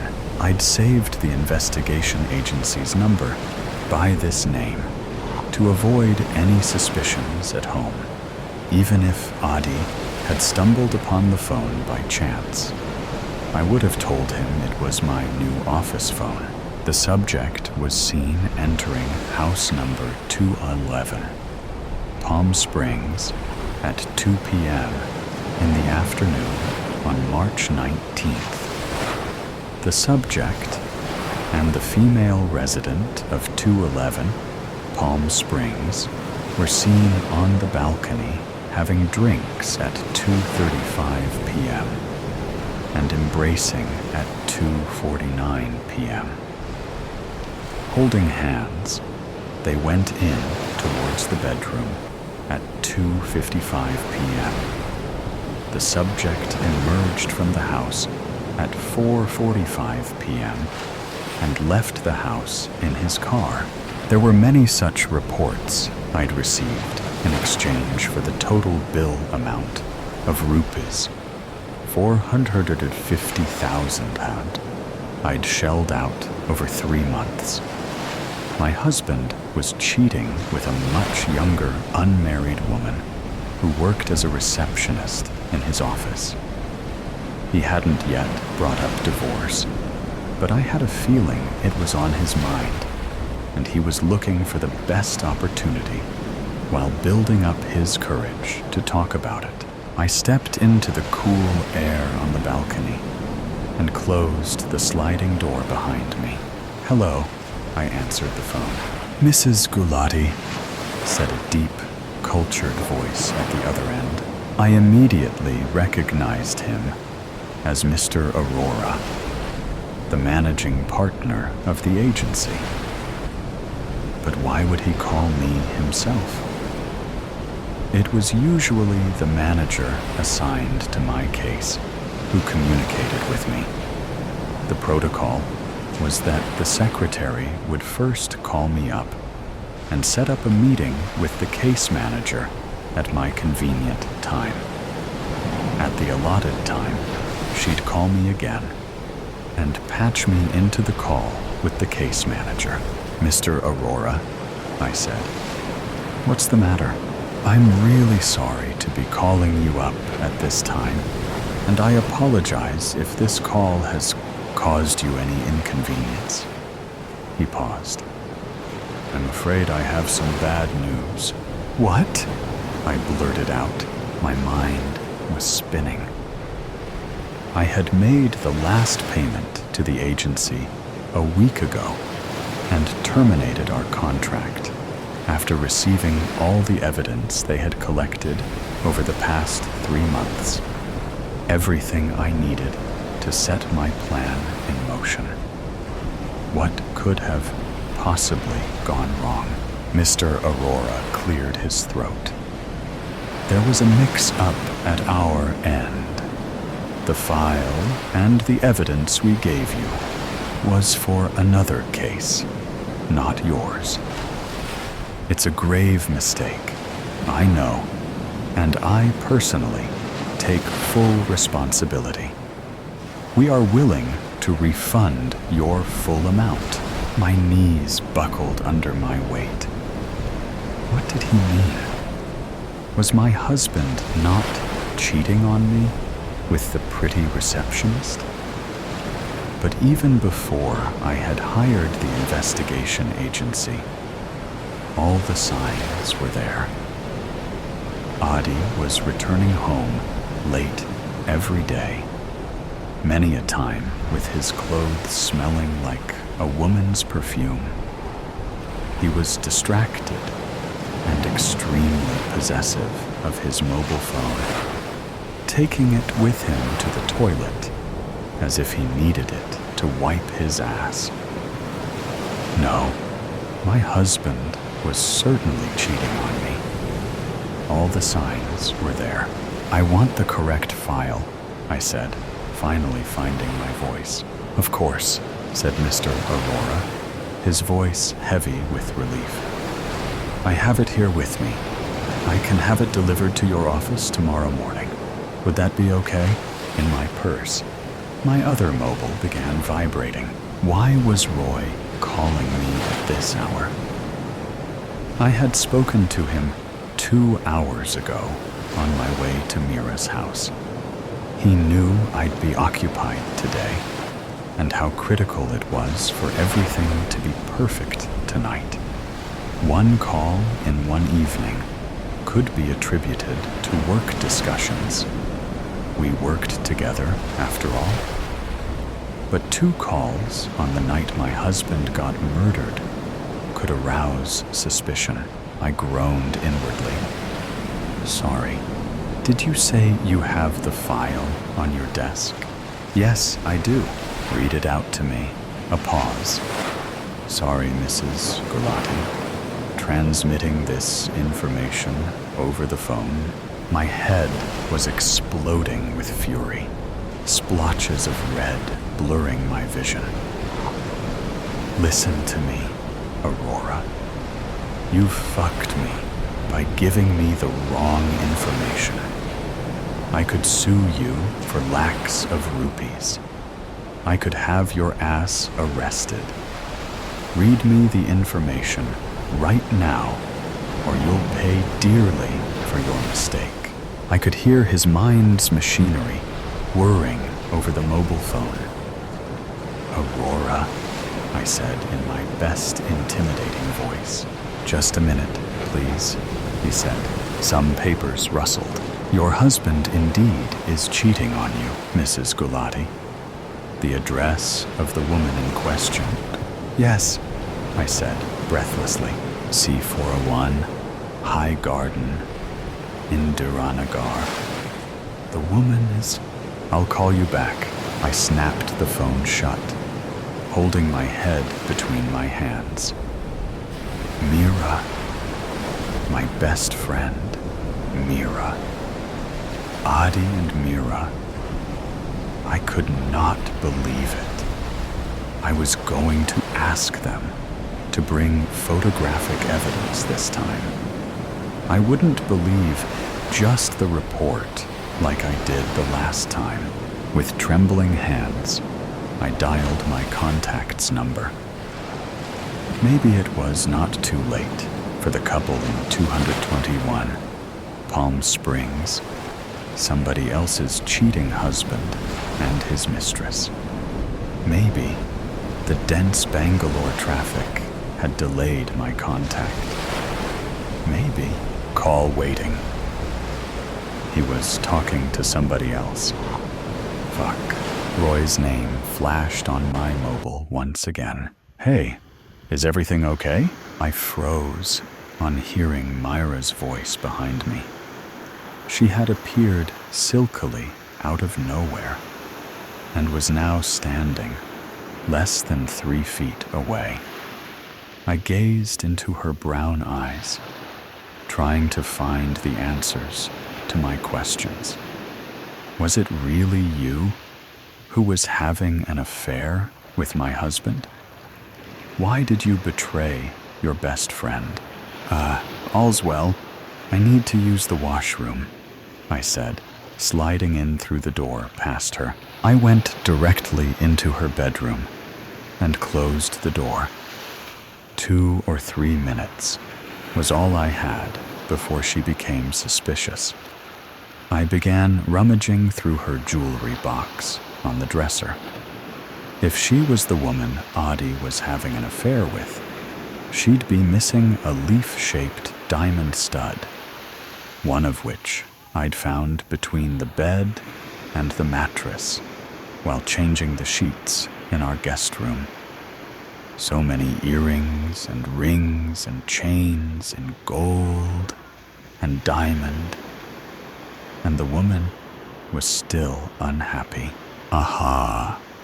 There it was. A single leaf-shaped diamond stud. Just one. I closed the jewelry box quickly and went to the washroom to splash some water on my face. So it really was true, huh? My husband and my best friend. Unimaginable. I grabbed my burner phone from my purse and dialed my contact once again. Thankfully, this time he picked up on the second ring. "Ma'am," he said in his hoarse voice, "the work is done. I'm out of there. Everything went according to plan." I sat on the toilet seat and began hyperventilating. Somebody else's cheating husband and his mistress were dead, thanks to me. If I got rid of the burner phone, there still wasn't anything to link me to the murders. In fact, given that I had no idea who the victims were, there was no way the murders could be tied back to me. The investigation agency would keep quiet. I'd make sure of that. I'd pay the contact discreetly, as I'd originally planned. Anyway, he was a professional killer who wouldn't get caught. There was nothing else. Roy's name flashed on my mobile for the third time in the past 10 minutes. Roy was my married colleague, my longtime friend, and now my lover for the past 6 months, ever since I began suspecting that Audie was cheating on me. He'd been such a source of comfort to me and had become a very special part of my life. Did I love him? I don't know. I certainly missed his ribald jokes and his infectious laughter, the confidence he exuded, and the affection he showered upon me, his sharp intelligence and his precise meticulousness when he wasn't around. Once I'd got rid of Audie, I looked forward to spending more time with Roy. Our first night together would be very special. I was sure of it. "Hello?" I answered. I was greeted by a sputtering sound. "Roy, are you okay?" I asked, alarmed. "I've been..." The rest of the sentence was wiped out by a fit of violent coughing. I stood bolt upright. "What's wrong? Where are you?" "Stabbed. I've been stabbed," he managed to blurt out. "What? Where? Have you called an ambulance?" he said when he stabbed me. "Roy!" I screamed into the phone. When he stabbed me, he said, "Courtesy of Mrs. Galati." My phone slipped through my fingers and clattered to the tiled bathroom floor. My first instinct was to scream, but I simply collapsed on the cold, hard floor. As the sound of the wailing police sirens pierced the night air, I stared bleakly out of the window, contemplating the swiftly approaching karmic retribution, a life of regret. When Raj had stealthily installed the iSpy 200 Vision Plus device on his wife's prescription glasses 2 weeks ago, he had no idea the device would enable him to watch and hear from her perspective, in a way relive her last day alive. It was this morning Raj had received the Blue Dart courier with the pen drive containing the recording of the last day of Mira's life, her first and only day of wearing her glasses with the iSpy installed, just before the horrific car accident in which her car had been hit on the rear by another fast-moving vehicle. The police believed it to be a truck or a bus. Mira's Ford Endeavor had spiraled out of control and plunged into the river beside the road where she had drowned before she could be rescued. When her car had been pulled out, Raj had collected her things, including her glasses, and sent them to the technical facility of the iSpy Corporation in Mumbai, where the team had extracted the audio and video recorded on the device and mailed the file to Raj on a pen drive, along with a hefty check for their services. Taking a deep breath, Raj poured himself a glass of Sauvignon Blanc, which also happened to be Mira's favorite wine, for he needed his courage for what he was about to do. 3 large gulps and soothing warmth in his throat equipped him the nerve to plug in the pen drive and click on the folder dated July 24th, 2021. Wondering what their 16-year-old daughter Hina would think of this blatant breach of his wife's privacy, Raj pressed the play key. The world came into focus with dainty hands, with black painted fingernails, placing the glasses over the nose. The camera panned to the left and focused on the other side of the bed, where a portly man lay sleeping, with his mouth slightly agape. Raj watched the laptop screen, with his heart racing, as Mira leaned closer and kissed his bearded face before wrapping her gown around her body and proceeding towards the bathroom. He paused and watched the affectionate gesture again, frowning. He must have been fast asleep because he didn't remember his wife kissing him in the past 3 months. Not since his near-fatal heart attack. Was there a corner of her heart that still loved him, even though she was cheating on him? Raj shrugged the thought away, and taking another sip of the wine, resumed playing the video. In the bathroom, Mira placed her glasses on the bathroom sink while she proceeded to undress and step into the shower. For a few moments, Raj hated himself for lowering the laptop screen. This wasn't why he was spying on his wife, and somewhere in his heart, he knew he was violating her privacy after she was dead, which made it worse. But then he lifted the screen once again to watch his wife bathing, still as glorious at 43 as she was 20 years ago when they had first met. Raj couldn't credit her genes for her fitness levels, for her two sisters were both overweight and looked 10 years older than their age. The credit was all Mira's. She loved swimming in the clubhouse and sweating it out in their backyard with her 10-kilogram kettlebell. With a twang of shame, Raj glanced at the tires of fat around his waist, which made it impossible to see his feet without leaning over. Maybe he deserved a wife who cheated on him. After all, he had completely let go of himself over the past 10 years. A factor, his doctor proclaimed, had contributed to Raj suffering a massive heart attack at 46, despite having no history of heart disease.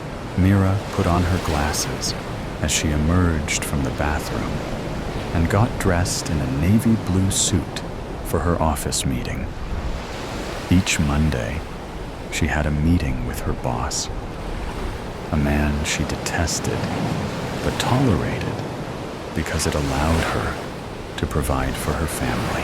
As she combed her long, wavy hair and effortlessly styled them into a chignon, Raj caught his own reflection in the mirror on the chin behind her, a middle-aged, unshaven, unemployed man perched on the edge of the bed, wistfully watching his beautiful and successful wife, who was everything he wasn't. Did he feel resentful towards her? Was it her fault she had done well in her life, while he had simply failed at everything he tried? Was it love that still kept them together? Or was she only with him for the sake of their teenage daughter? "I'm going to be late today," she said, without glancing at her husband. "Today's the last date for the submission of the RFP response, and Kana would expect me to finish it before I finish my day." "How late?" he asked desolately. "Late," she said firmly, giving him an icy stare. "Eat your dinner if I'm not home by 8. I hope you can manage to feed yourself and Hina." It was more of a statement than a question. Raj heaved himself from the bed with much effort. "Let me get breakfast started. I'll eat in the office. Anyway, I can't eat anything before my Monday morning meeting. You know that." Through the camera, Raj saw his own sorry figure as Mira grabbed her purse and laptop bag and left the room without another word to him. She paused by their daughter's room, and after a perfunctory knock, opened the door and stepped in, closing the door behind her. Raj remembered sticking his ear to the door, eavesdropping on their conversation. But all he had heard were some muffled noises, as though they were deliberately trying to keep their voices down It had started 2 months ago, when one night, Raj had woken up to find his wife's side of the bed empty and loud arguing noises coming from their daughter's room. As he had tiptoed to Hina's room, he heard his wife yelling, "Do you know how old you are? I'm 16. I'm not a child anymore. You're just 16. You're still a child. You cannot do this." "I can and I will," the daughter had argued back. "I forbid you." And on the argument had fired back and forth between mother and daughter until Raj had stepped into the room and both had frozen and then sputtered an apology for waking him up. Docilely, Hina had apologized to her mother, and Mira had embraced her daughter. But Raj had sensed that it was just a temporary ceasefire owing to his heart condition, and the real issue between mother and daughter was not yet resolved. When he had probed about the subject of the argument, both had dilly-dallied without giving him the truth. While he appreciated their concern for his health, Raj wanted to be part of important discussions affecting their daughter and wasn't happy with being left out. Now he watched keenly as Mira stood facing their daughter, Hina, who was still in bed as it was early for school. "Good morning, sweetheart," Mira said warmly.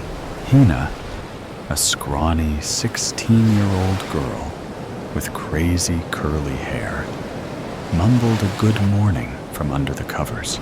"I was leaving for office. I wanted to talk to you before I go," said Mira, sitting on the edge of the bed.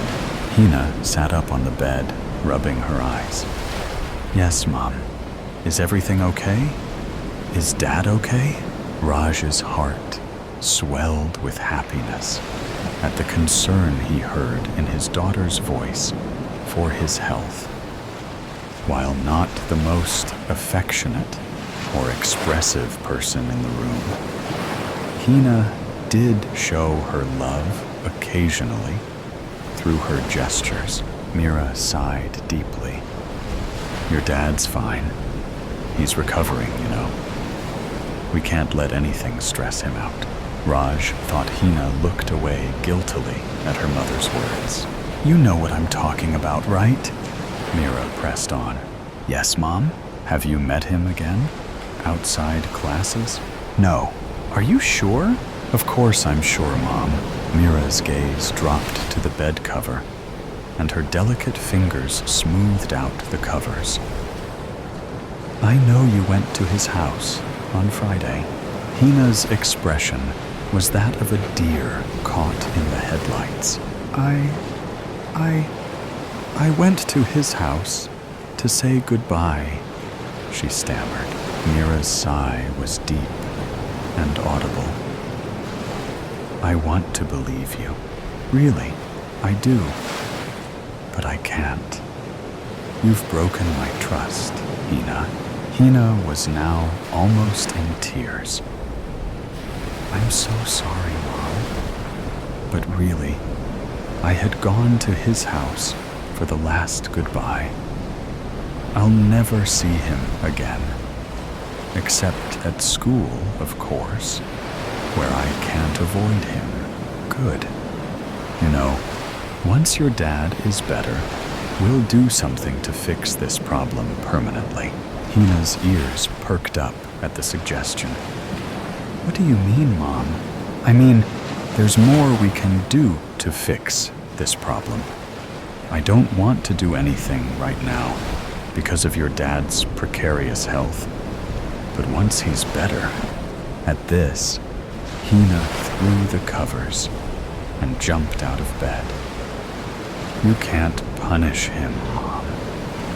It was my fault as much as his. Promise me you won't do anything." Mira rose placing the strap of her laptop bag across her chest. "I'm not promising anything, sweetheart. Let's talk about our options in a few weeks' time.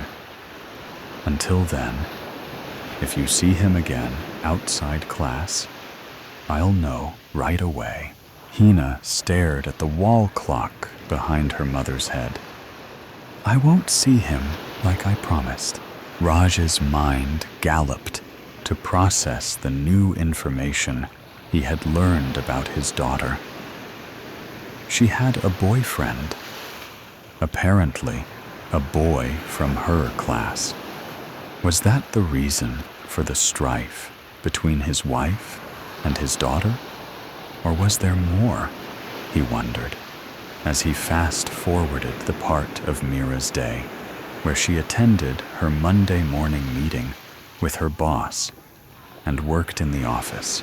Everything about the exchange surprised him because he was the overprotective parent, constantly worrying about every little thing regarding their daughter, while Mira was more of a liberal parent who allowed Hina to experiment and even encouraged mistakes, even though he thought it inadvisable for young people to date before 18.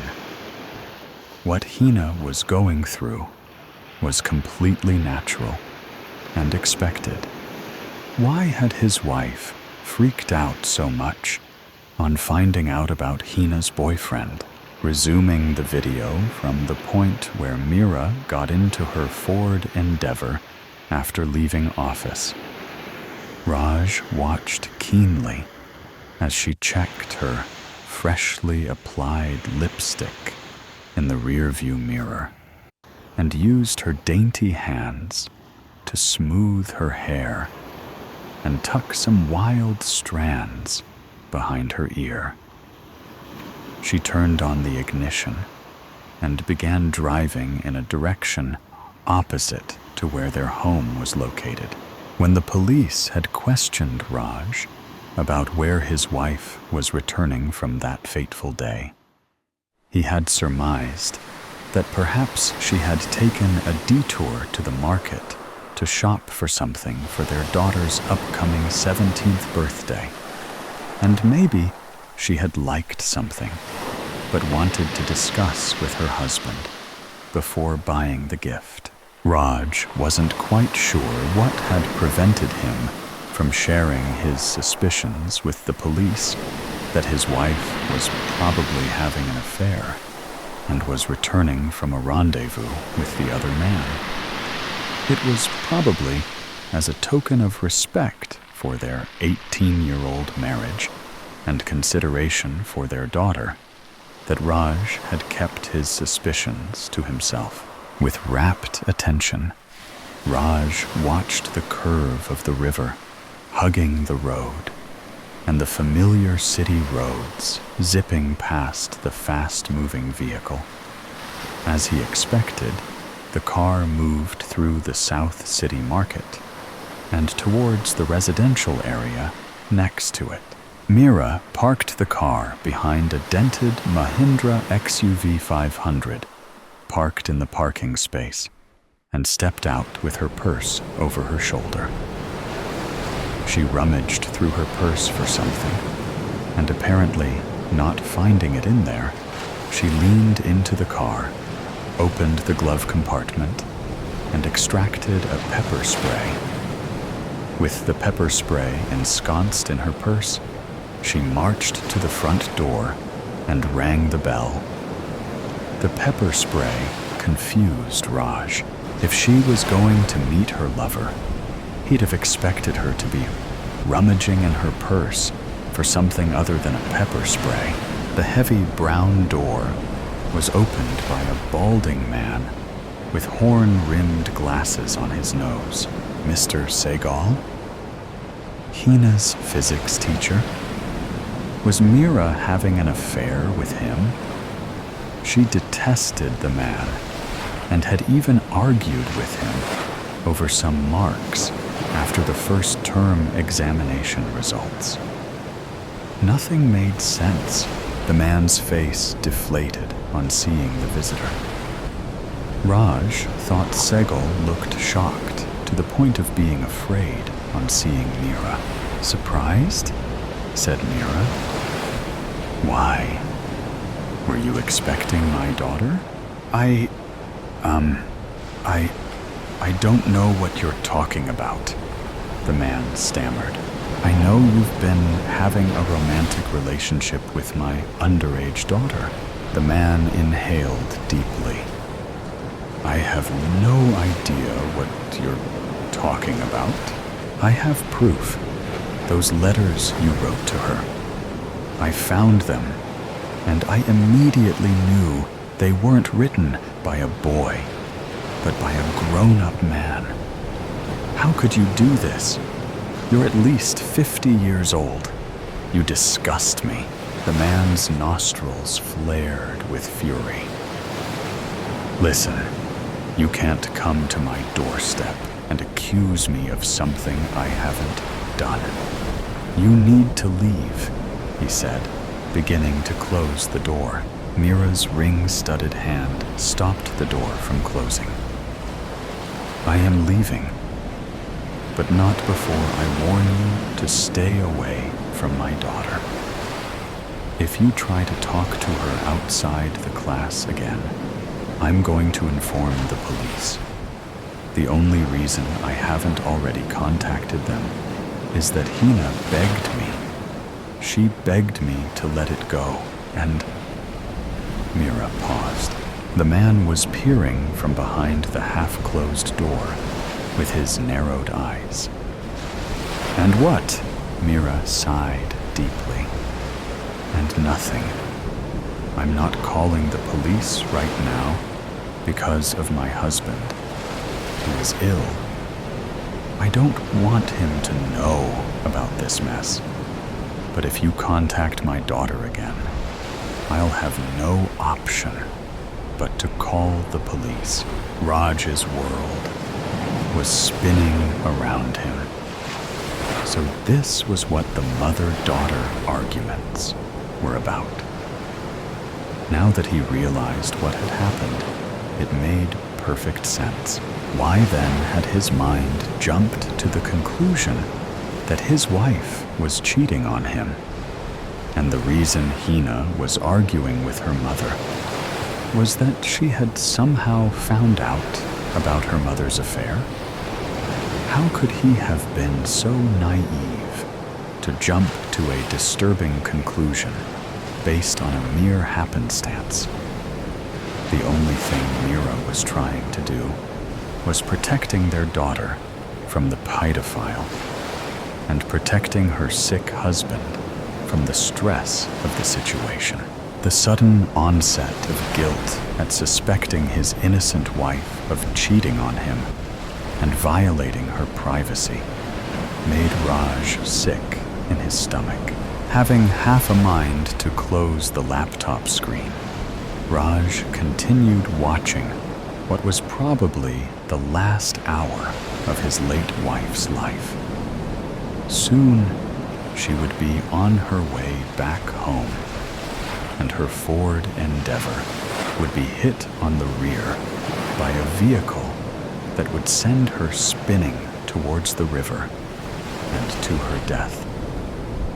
Things seemed to be moving in slow motion as Mira delivered the final threat to the physics teacher, and leaving him with his jaw hanging, reversed her car out of the driveway, turning around towards her home as she drove on the highway next to the river.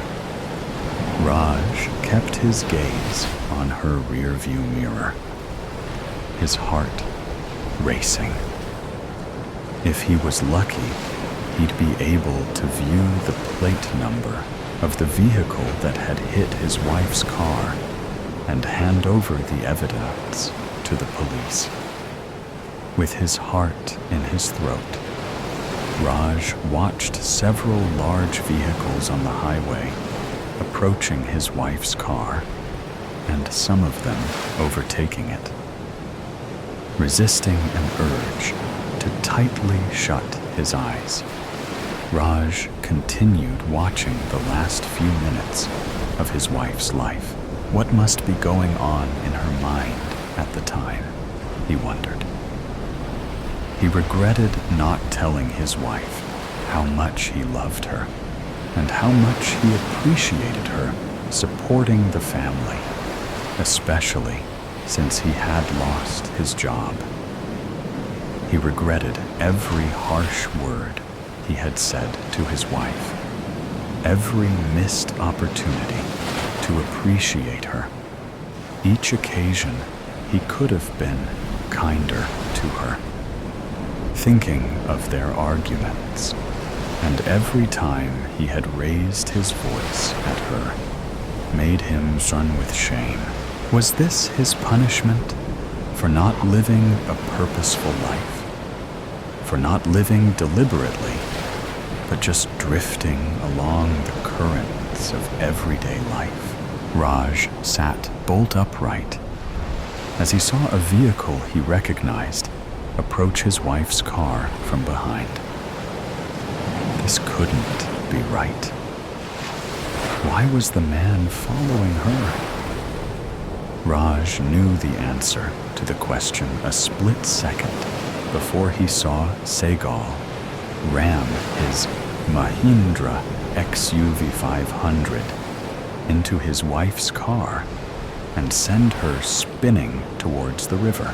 Water engulfed the world around him, and he saw the bubbles of air escaping his wife's mouth and nose as the water pressure shattered the windows and rushed into the rapidly sinking car, drowning its only occupant. At some point in time, the glasses drifted away from Mira's face and through the camera. Raj saw his wife's face for the very last time. Some of the guilt that Raj felt for violating his wife's privacy was washed away with the knowledge that he now had the evidence to bring his wife's murderer to justice. Wiping the tears from his eyes, Raj closed the video file and picked up the phone to dial the police. The disappearance of Elizabeth Conway. Elizabeth Conway, reported missing on the 18th of November, 1986. 5 feet 5, slender build, brown hair, and green eyes. Last seen leaving school premises on the 13th of November at roughly 1600, wearing her school uniform, white shirt, navy blazer, tie, and tights, a double-breasted brown overcoat with white buttons, and a black woolly hat. First missing persons report of the victim. No previous criminal record. No records of mental illnesses. No reports of family conflict. No records of conflict at school. So, no reason to run away, thought the inspector, as he meticulously read over her profile, line by line, taking a long drag of his cigarette in between. No suspects, no trails, and no trace of the missing girl.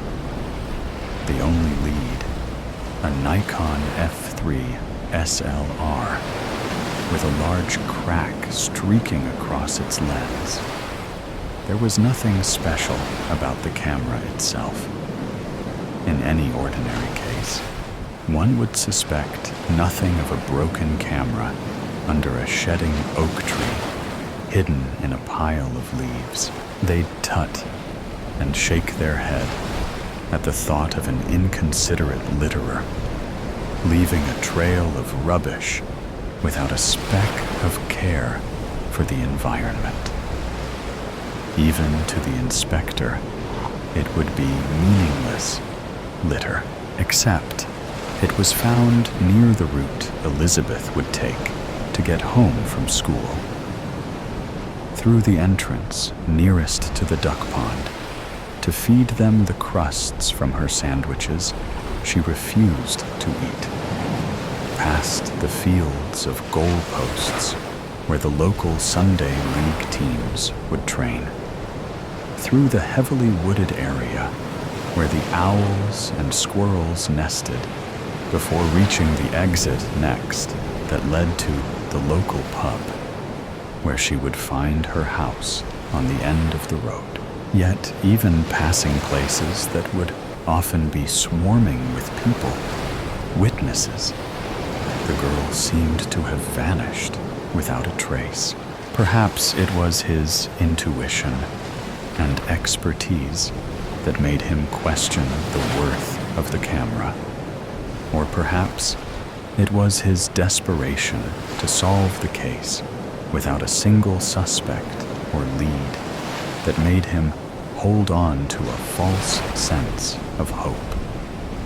Whichever it was, he allowed himself the hint of a smile at the result of trusting his judgment as he swept his eye across the photos that hung across the dark room. The photos of the girl who had disappeared without a trace. The constable stood in disbelief at the first lead in the impossible case. Had it not been for the countless nights of sleep he lost in desperate search of a clue. And now he held on to the clue in his hands as he would his own child. It was heavy. It came with a neck strap, noticeable if she had dropped it. Clearly, it was discarded on purpose. What could the girl have seen that made her throw away such an exquisite bit of kit? He wondered. One by one, the two closely analyzed each scene from the roll of 400 films, searching for the pieces of the puzzle that was hidden within. Seems like we may have our first few suspects. The constable held the print under a blood crimson tint that dimmed across the dark room. He streaked his hands over the two girls, one who seemed tanned recently from the Mediterranean with bright blonde hair, throwing a frisbee to the other with silky black hair, who seemed to fix a jealous gaze towards a boy that lay next to Elizabeth on a picnic blanket, her head grazing his wavy brown hair. The photo had been taken in the same park Elizabeth passed through on the way to school. The inspector's hunch was correct. There had to be a clue within the photos, as few as there may have been on the roll. These three seemed to appear in a lot of these photos, especially this lad here. Suspects, maybe. The inspector spoke with a tone of sarcasm. Or perhaps, constable, a concept you may not be familiar with. They are her friends? The constable growled in disapproval, unable to reply with a witty comeback, as he continued to shake his head at the photos. I don't know, Inspector. There's just something quite off about these photos, as if something isn't right in these pictures. Though he rolled his eyes at the constable's intuition, or rather, his lack of, he could not help but agree as he continued to analyze the other photos. Some, like the one the inspector had pointed out, were of her in the park, the location they suspected of her last whereabouts. The photo at the end of the wash line caught his eye more than the others. The photo of the girl walking away into the wooded area. He could not explain the cold shiver that flooded his body. Perhaps it was the faded glow around her, casting an ominous shadow in the dark winter night. Perhaps it was the way she seemed to be descending into an abyss of darkness, never to be seen again, some by the school, seemingly at the start of the day, judging by the children heading towards the building, some by the front of her house, and a few in various random locations, such as cafes, restaurants, and cinemas. There seemed to be no pattern in the location, other than the fact Elizabeth didn't seem to travel very much, or very far, if these places she deemed worthy of photographing. Or perhaps, the inspector thought, there was a significance to these seemingly mundane locations. Either way, all these locations had previously been searched, revealing no trace of the girl. He noted the appearances of each new face he came across, analyzing body language between characters and secrets hidden behind each expression. He scanned each person in depth, as if he were questioning them in an interrogation. He knew, of course, that the basis of such assumptions would be no different to creating characters for a storybook. The balance of assumption and deduction was a fine line.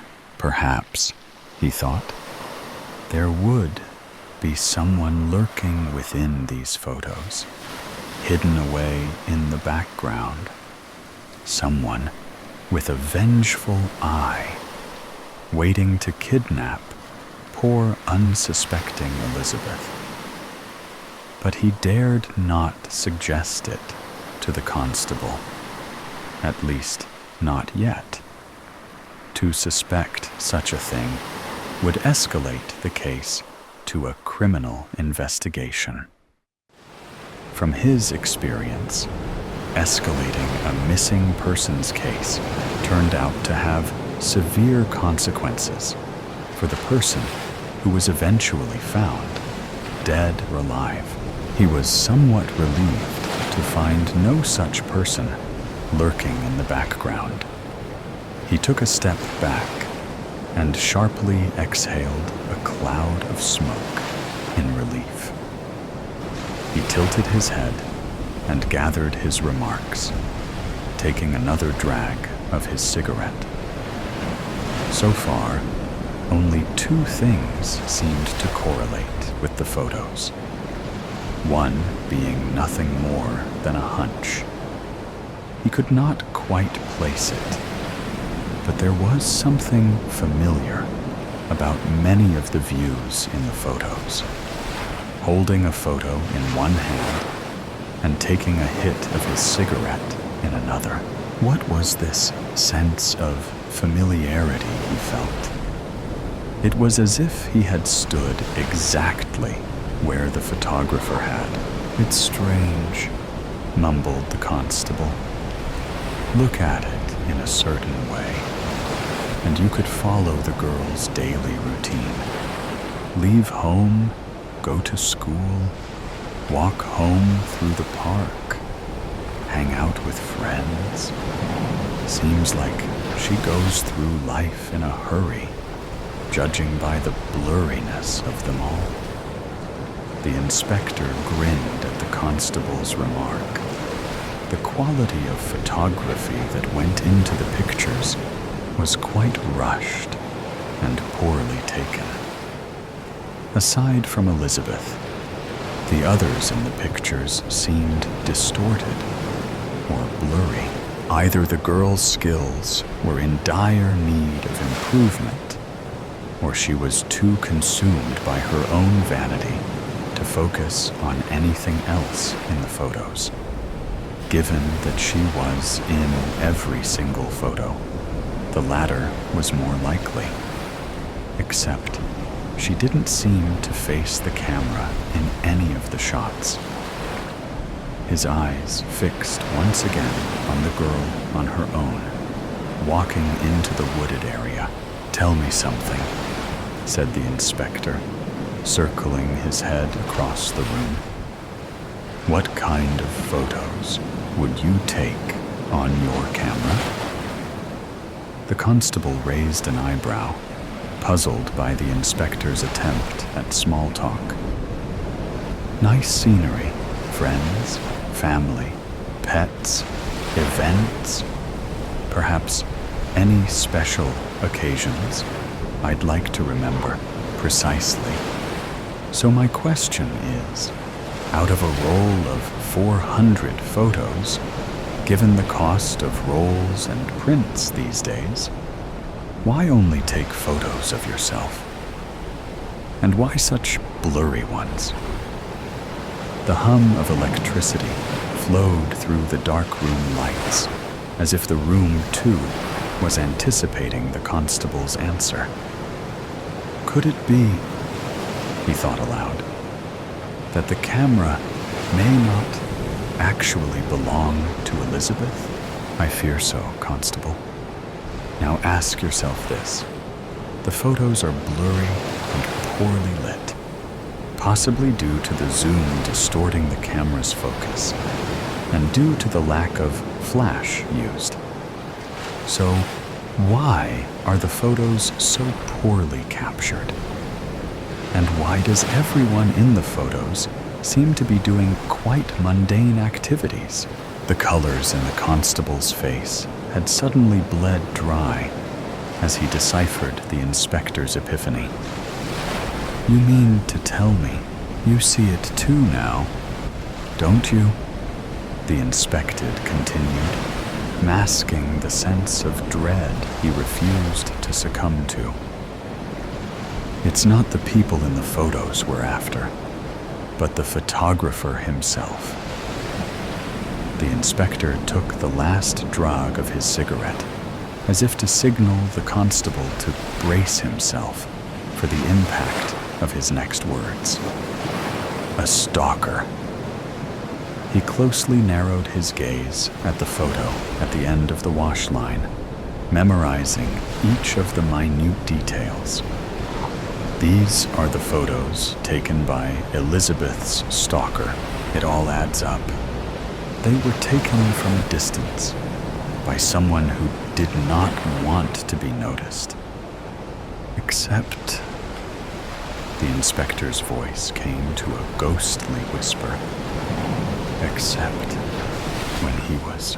His eyes shifted focus away from the missing girl and onto her shadow, as a look of terror took place of the once coy smile.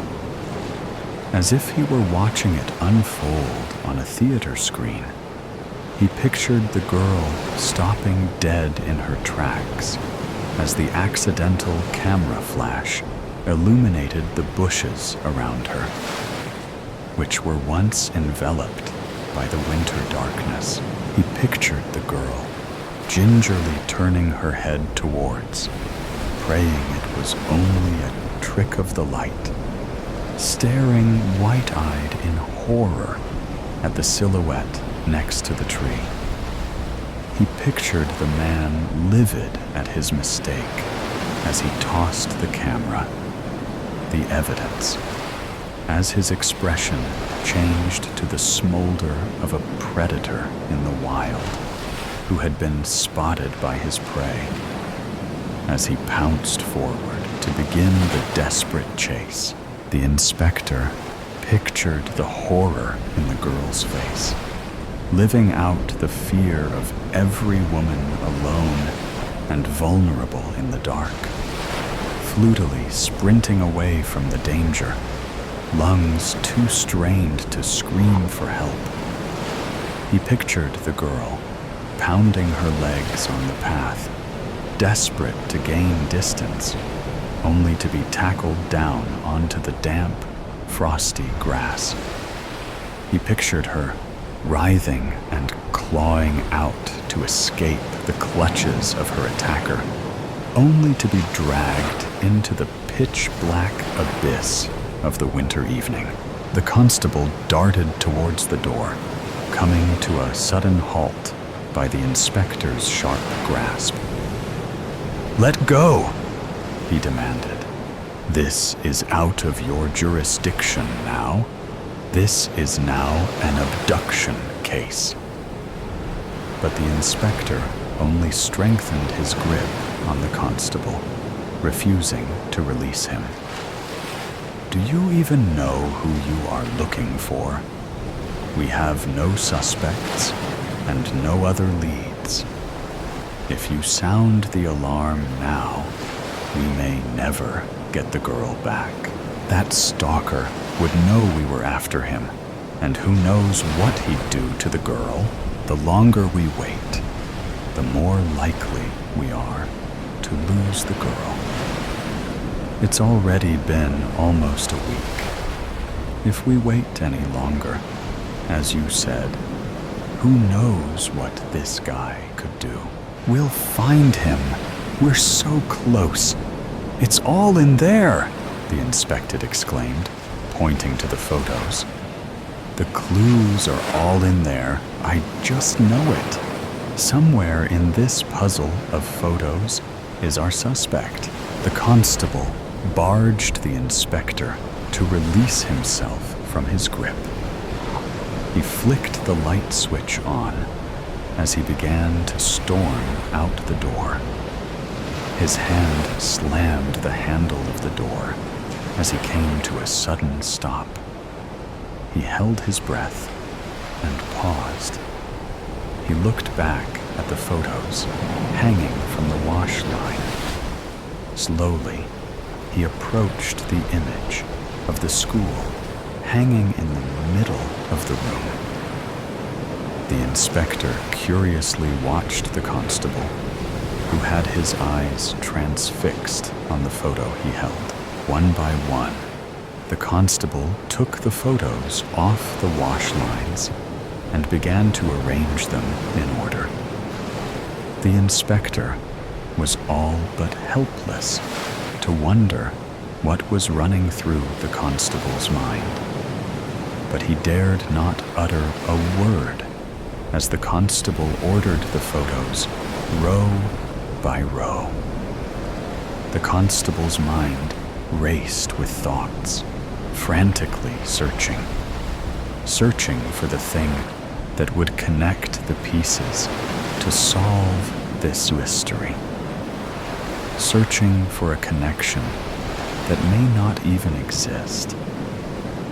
But he had to try, his hands shuffling, sliding and shifting through the mounts and mounts of images. Finally, the constable took a few steps back at the puzzle he had solved, each photo laid in what appeared to be an order of brightness.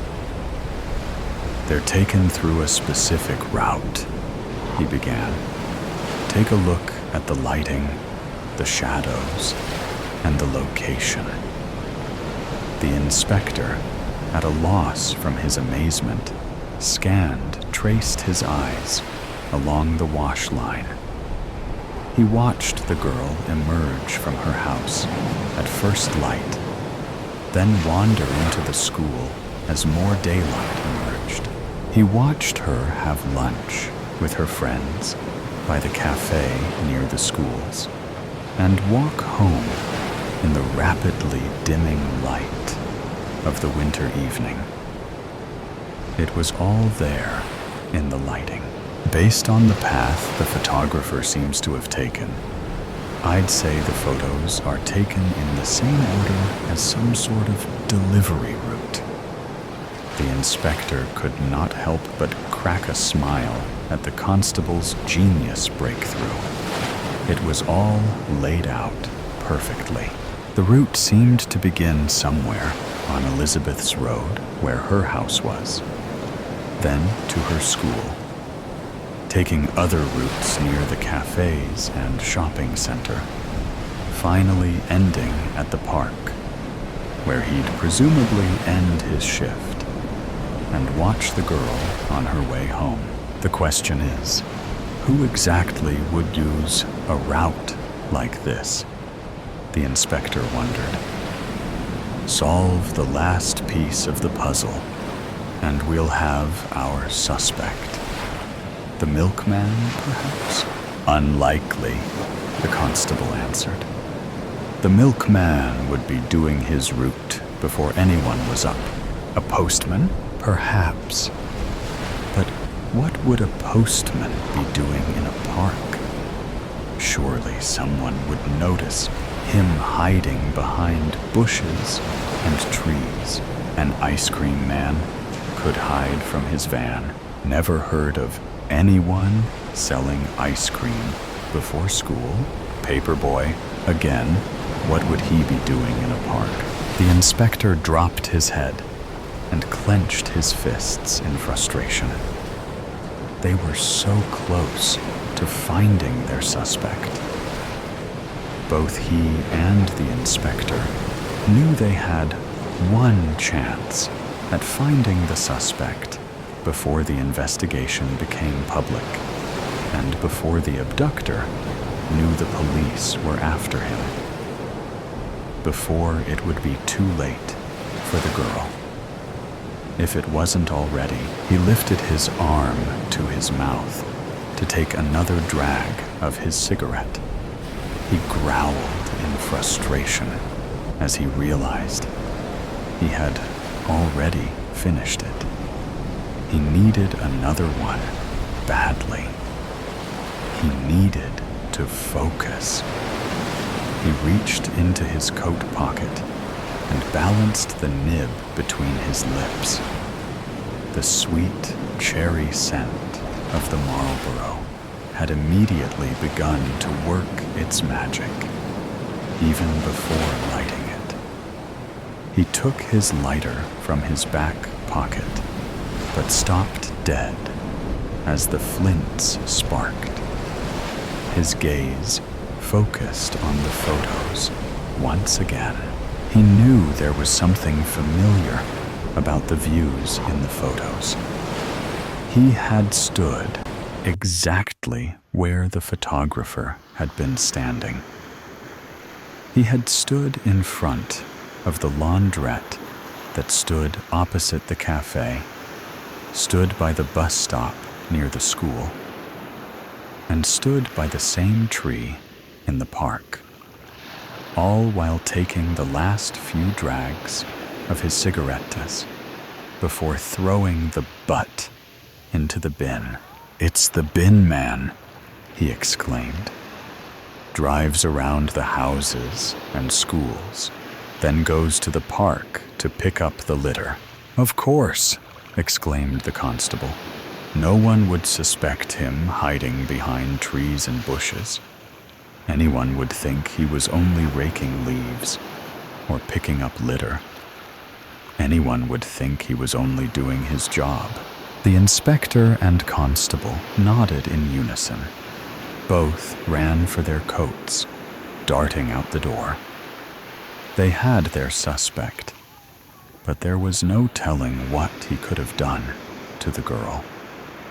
Both raced to the car and blared the siren, knowing it may have been too late to save the girl from the clutches of her stalker.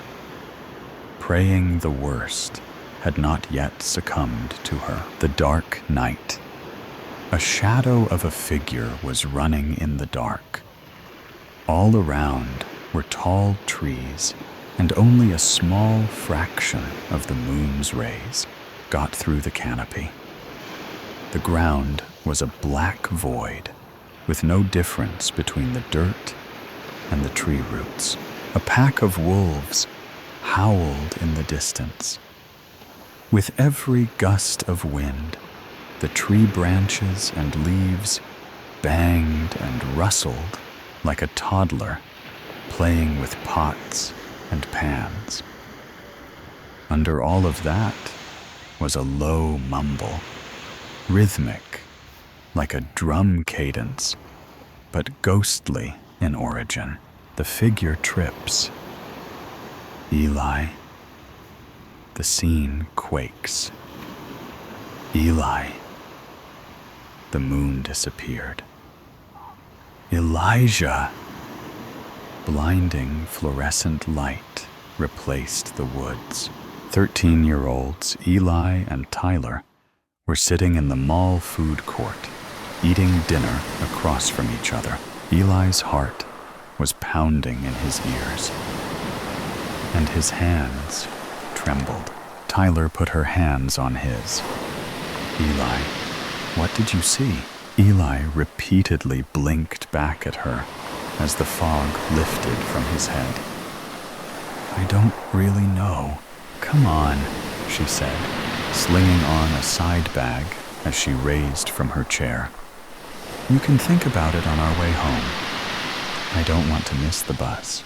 Without a word, Eli cleaned up their table and carried the tray away. As soon as his hand was free, he reached for her hand. They walked away from the tables, with Tyler locking her arm from Eli's swinging. Not too many people were left in the mall. There were a few stragglers around the pop-up stands, but most were lacing their arms through jacket sleeves by the exits. However, two men, a twig-like one with close-to-the-head African curls, and a log-like one with slicked hair, mostly to one side, didn't fit in either group. They stood off the side, away from everyone else, surveilling, looking for something. Their cookies and cream vibe didn't make Tyler divert their path. She was right until they stepped into their way. Excuse us, Tyler Woodlock and Elijah Krieger, the twig one asked through a British accent. Tyler pulled Eli closer.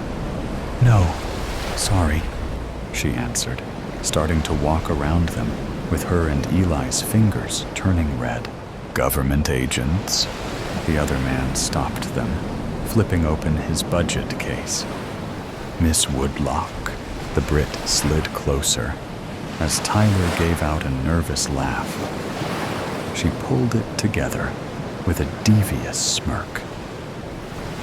All right, agents, she stepped closer. But one thing first. Yes, the man said, putting his budget back. Tyler gave the Brit, the fitter one, a stiff kick in the shin. With him on the floor and his partner stunned, she yelled, "Run, Eli," giving Eli a push start. Eli sprinted off, getting a head start as Tyler toppled over a supply case. He headed for the loading docks, a path Tyler forced him to memorize for an emergency like this. As ordered, he ran without looking back. He nearly ran off the truck port in his mindset. He jumped down. Falling on his hands, he looked like a frog. He couldn't find the strength to stand, but he walked, half crawled, to the rear of the building. Collapsing against the brick, he took his chance to look back. She wasn't there. He stayed twisted around the corner, waiting for Tyler. All of a sudden, bright light beamed onto him. Drawing Eli's attention, the voice called out, "Stay there!" They boomed like a drill sergeant. He clambered to his feet, and did the total opposite as the voice commanded. A stampede of boots followed Eli as he jotted into the wooded area on the other side of the loading lane. The fall night grew darker as he was chased farther in the woods. With every gust of wind, the tree branches and leaves banged and rustled. Their movement shifted and blocked the moon as if in a game of peekaboo. This and the uneven ground made Eli bobble like a pinball. The voice rang out again. "Get him. Don't let him get away." It allured him to look back. A light show of flashlights was going on behind. Even with all the light, however, the people remained shadows. A gopher tunnel tripped Eli up a bit. As he looked up, a pair of amber eyes, low to the ground, stared at him from a few yards away. The progression of howls following the encounter made Eli run fast. He couldn't hear the boots anymore. He would turn his head a few degrees before forcing it straight. The last one sent him flying into the ground. Tyler peered over a row of bushes. Eli laid on the ground, with only his chest moving up and down.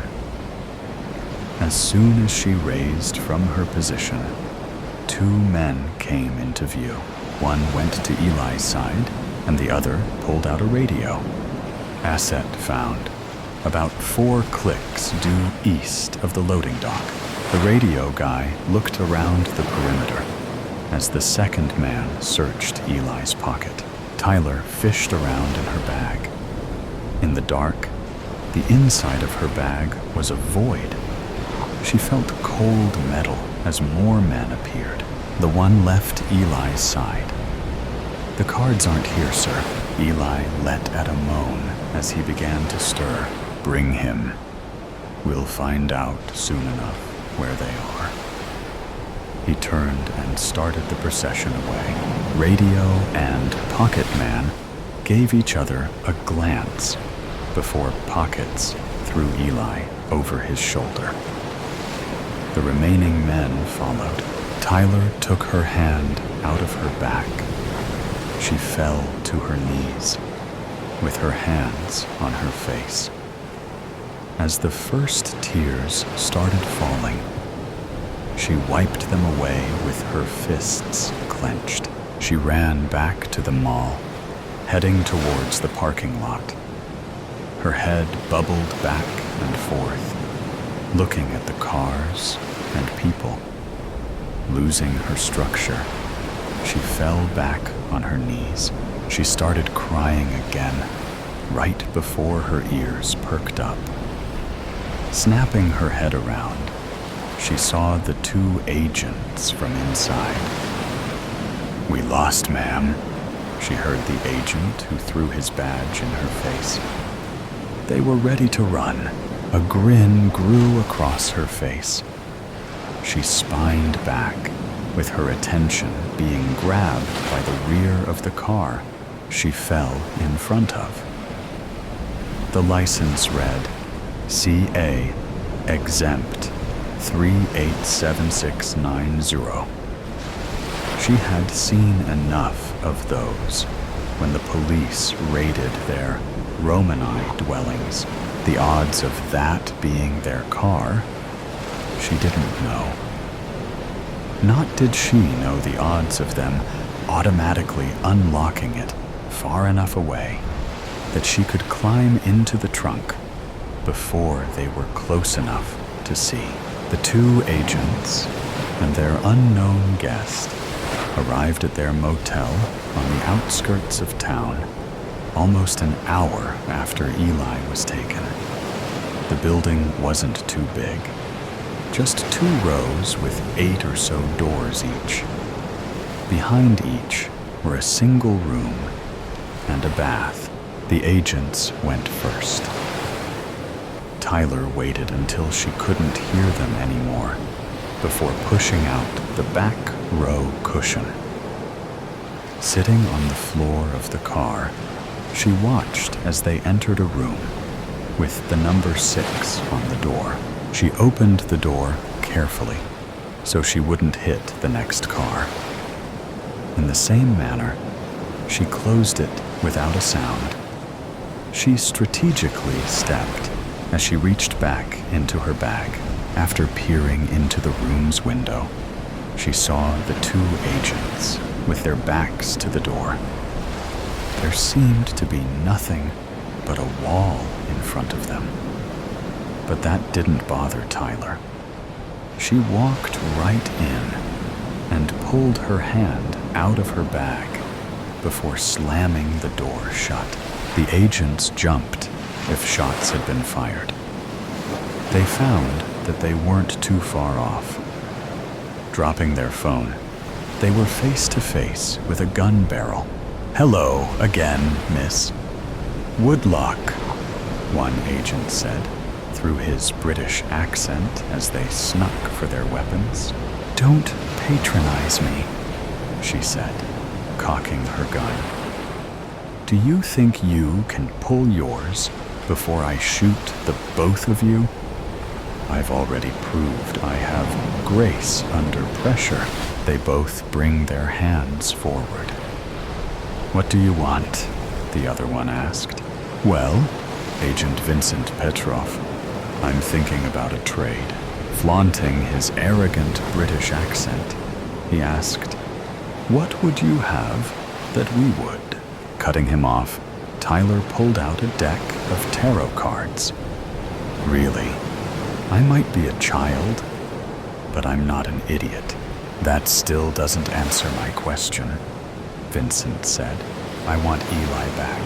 "Excuse me, even if I believe for a second you're not with the men who took him, you bring him back to me, and you get these no-so-meaningless cards, and we all live happily ever after."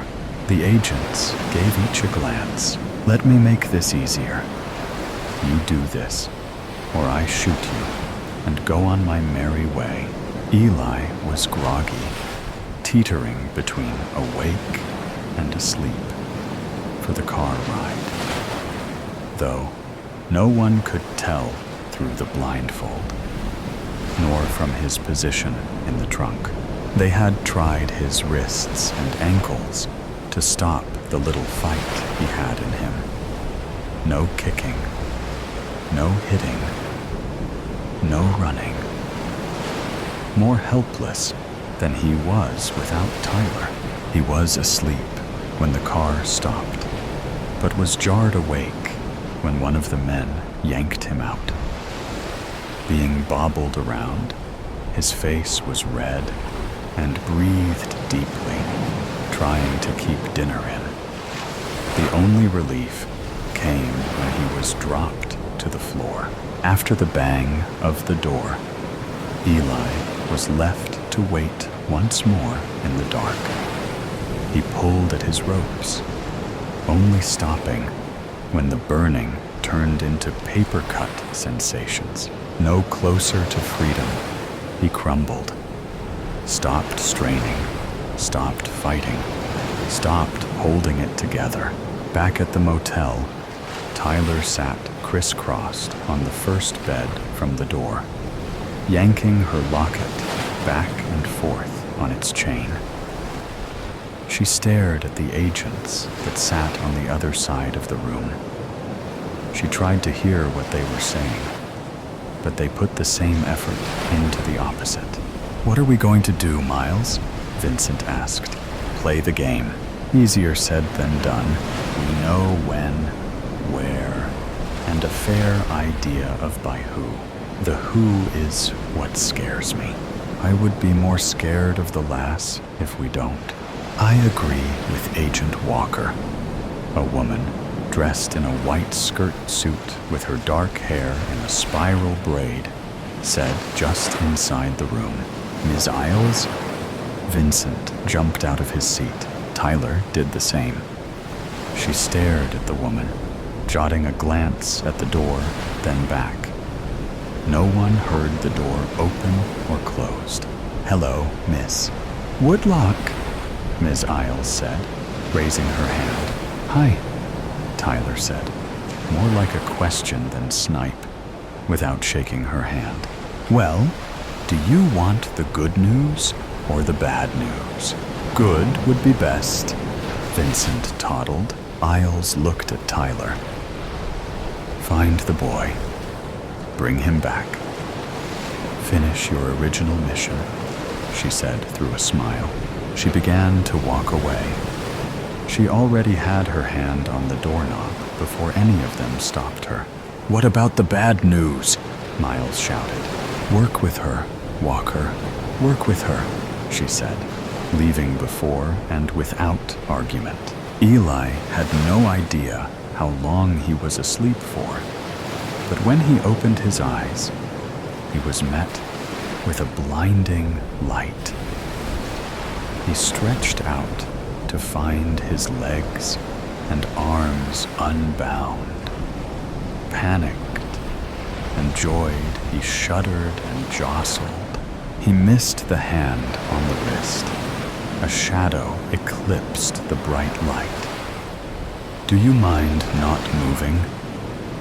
The voice sounded familiar. With the light masked, Eli could start to see the room. First, the man kneeling in front of him, graying hair, flannel button-up shirt, and placid blue eyes. Then small red spots on the gray cement floor. And last, white bandage roll, some on his right wrist, and the man wrapping more onto his left. "I think you've bled enough on my floor for today," the man said, finishing his work. "Your floor? Don't be put off by the casual dress. I'm the boss here, and that's why I can offer you this. You answer all my questions, and you can go home to your gypsy family, to your sweet wife, Tyler, without any more harm." "What do you want to know?" Eli asked as he sat up. "Why don't we start with something simple? Why did you run away from me at the loading docks?" said the man who blared a flashlight in Eli's eyes earlier that night. Vincent sat at the small two-person table, glaring at a street map and a calculator. "How is it going, Vince?" Miles asked, leaning over Vincent's shoulder. "Not great. Knowing that they took Elijah 75 minutes ago, and assuming they stayed within 5 miles per hour of the speed limit, they can be anywhere within and around 50 miles away from the mall. That's a big area. You don't know the half of it." "Miss Woodlock." "Tyler!" she yelled at him. "My name's Tyler." "Tyler." He put his hands up halfway. "Can you give us anything? Car model, direction, anything?" "I was a little busy, trying not to get caught myself. Trying to find you fools. If we try to search all of this..." Vincent pulled Miles closer and lowered his voice. "We won't get to him in time." "Don't talk like that," Tyler yelled, with a little cry behind it. "You start talking like that, and things will end that way." She fell back onto the bed, with her hands on her face. Miles glared down at Vincent, with his arms crossed. He kept that position as he walked over to the bed. Sitting next to her, he put his arm around her, with an air bubble between them. "Thanks," she said, whipping her hands out from her face. "It's getting late.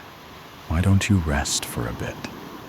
We don't want our sharpshooter's eyes heavy."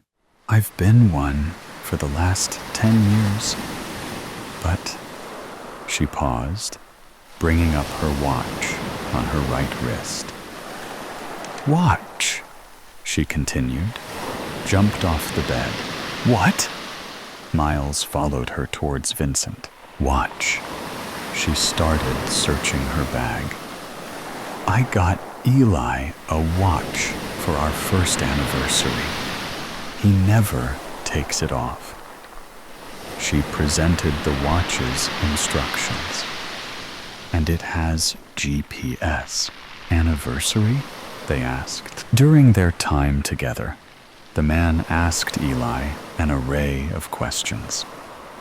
Most about trivial personal things to get Eli relaxed and uncoil from his balled-up position. It was working, too.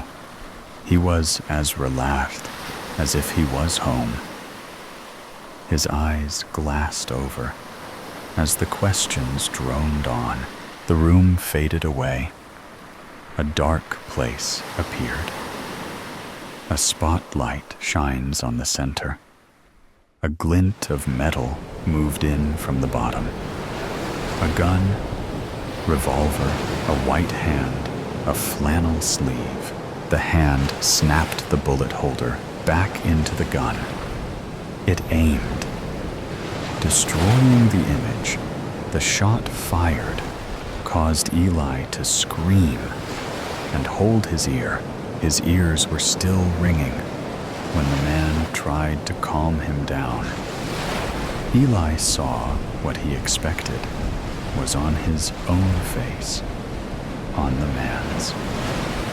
The man removed Eli's hands. His mouth moved, but Eli couldn't hear it. He yanked himself away. Why are you asking me all these questions? What do you want? The man had a blank face. He opened his mouth, but nothing came out. After straightening his shirt, he said, "You have something that belongs to me." "I don't have anything." Eli shuddered. "Not now, but..." He exhaled heavily through his nose. "Tyler gave you something. A set of tarot cards." "I don't know where they are," he stuttered.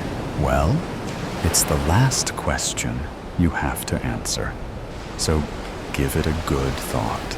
They could be anywhere. In the woods where you chased. Back in the mall where the other two did. With..." he said, trying to put the brakes in his mouth. "Sir, you know where they are." No, I don't." "Yes, you do." He pulled a gun from his back waistband. "Tell me." Eli's mouth opened, but the only crashing noises came. The sound made both of them jot their attention towards the door. The man gritted his teeth. The other two. Staring down at his gun, he weighed it in his hand before bringing it down on Eli's head. Eli fell to the floor again. The last thing he saw before the backs of his eyelids was the man's black shoes walking out the door. The black gave away to wisps, at first merging into cacti and sand. They whirled by through the view from a car window. Tyler sat on the opposite side, smiling back. In the front seat sat Miles and Vincent. The whole picture felt loving and had a dream-like glow. It faded into a face full of fabric. Before he could freak out like his earlier ones, a hand touched his shoulder. "You're all right now? You're safe," Tyler cooed. In a quick movement, Eli raised to hug her, nearly bringing them to the floor. Regaining her structure, she hugged back. In their embrace, Eli missed Miles and Vincent standing off to the side, smiling down at them.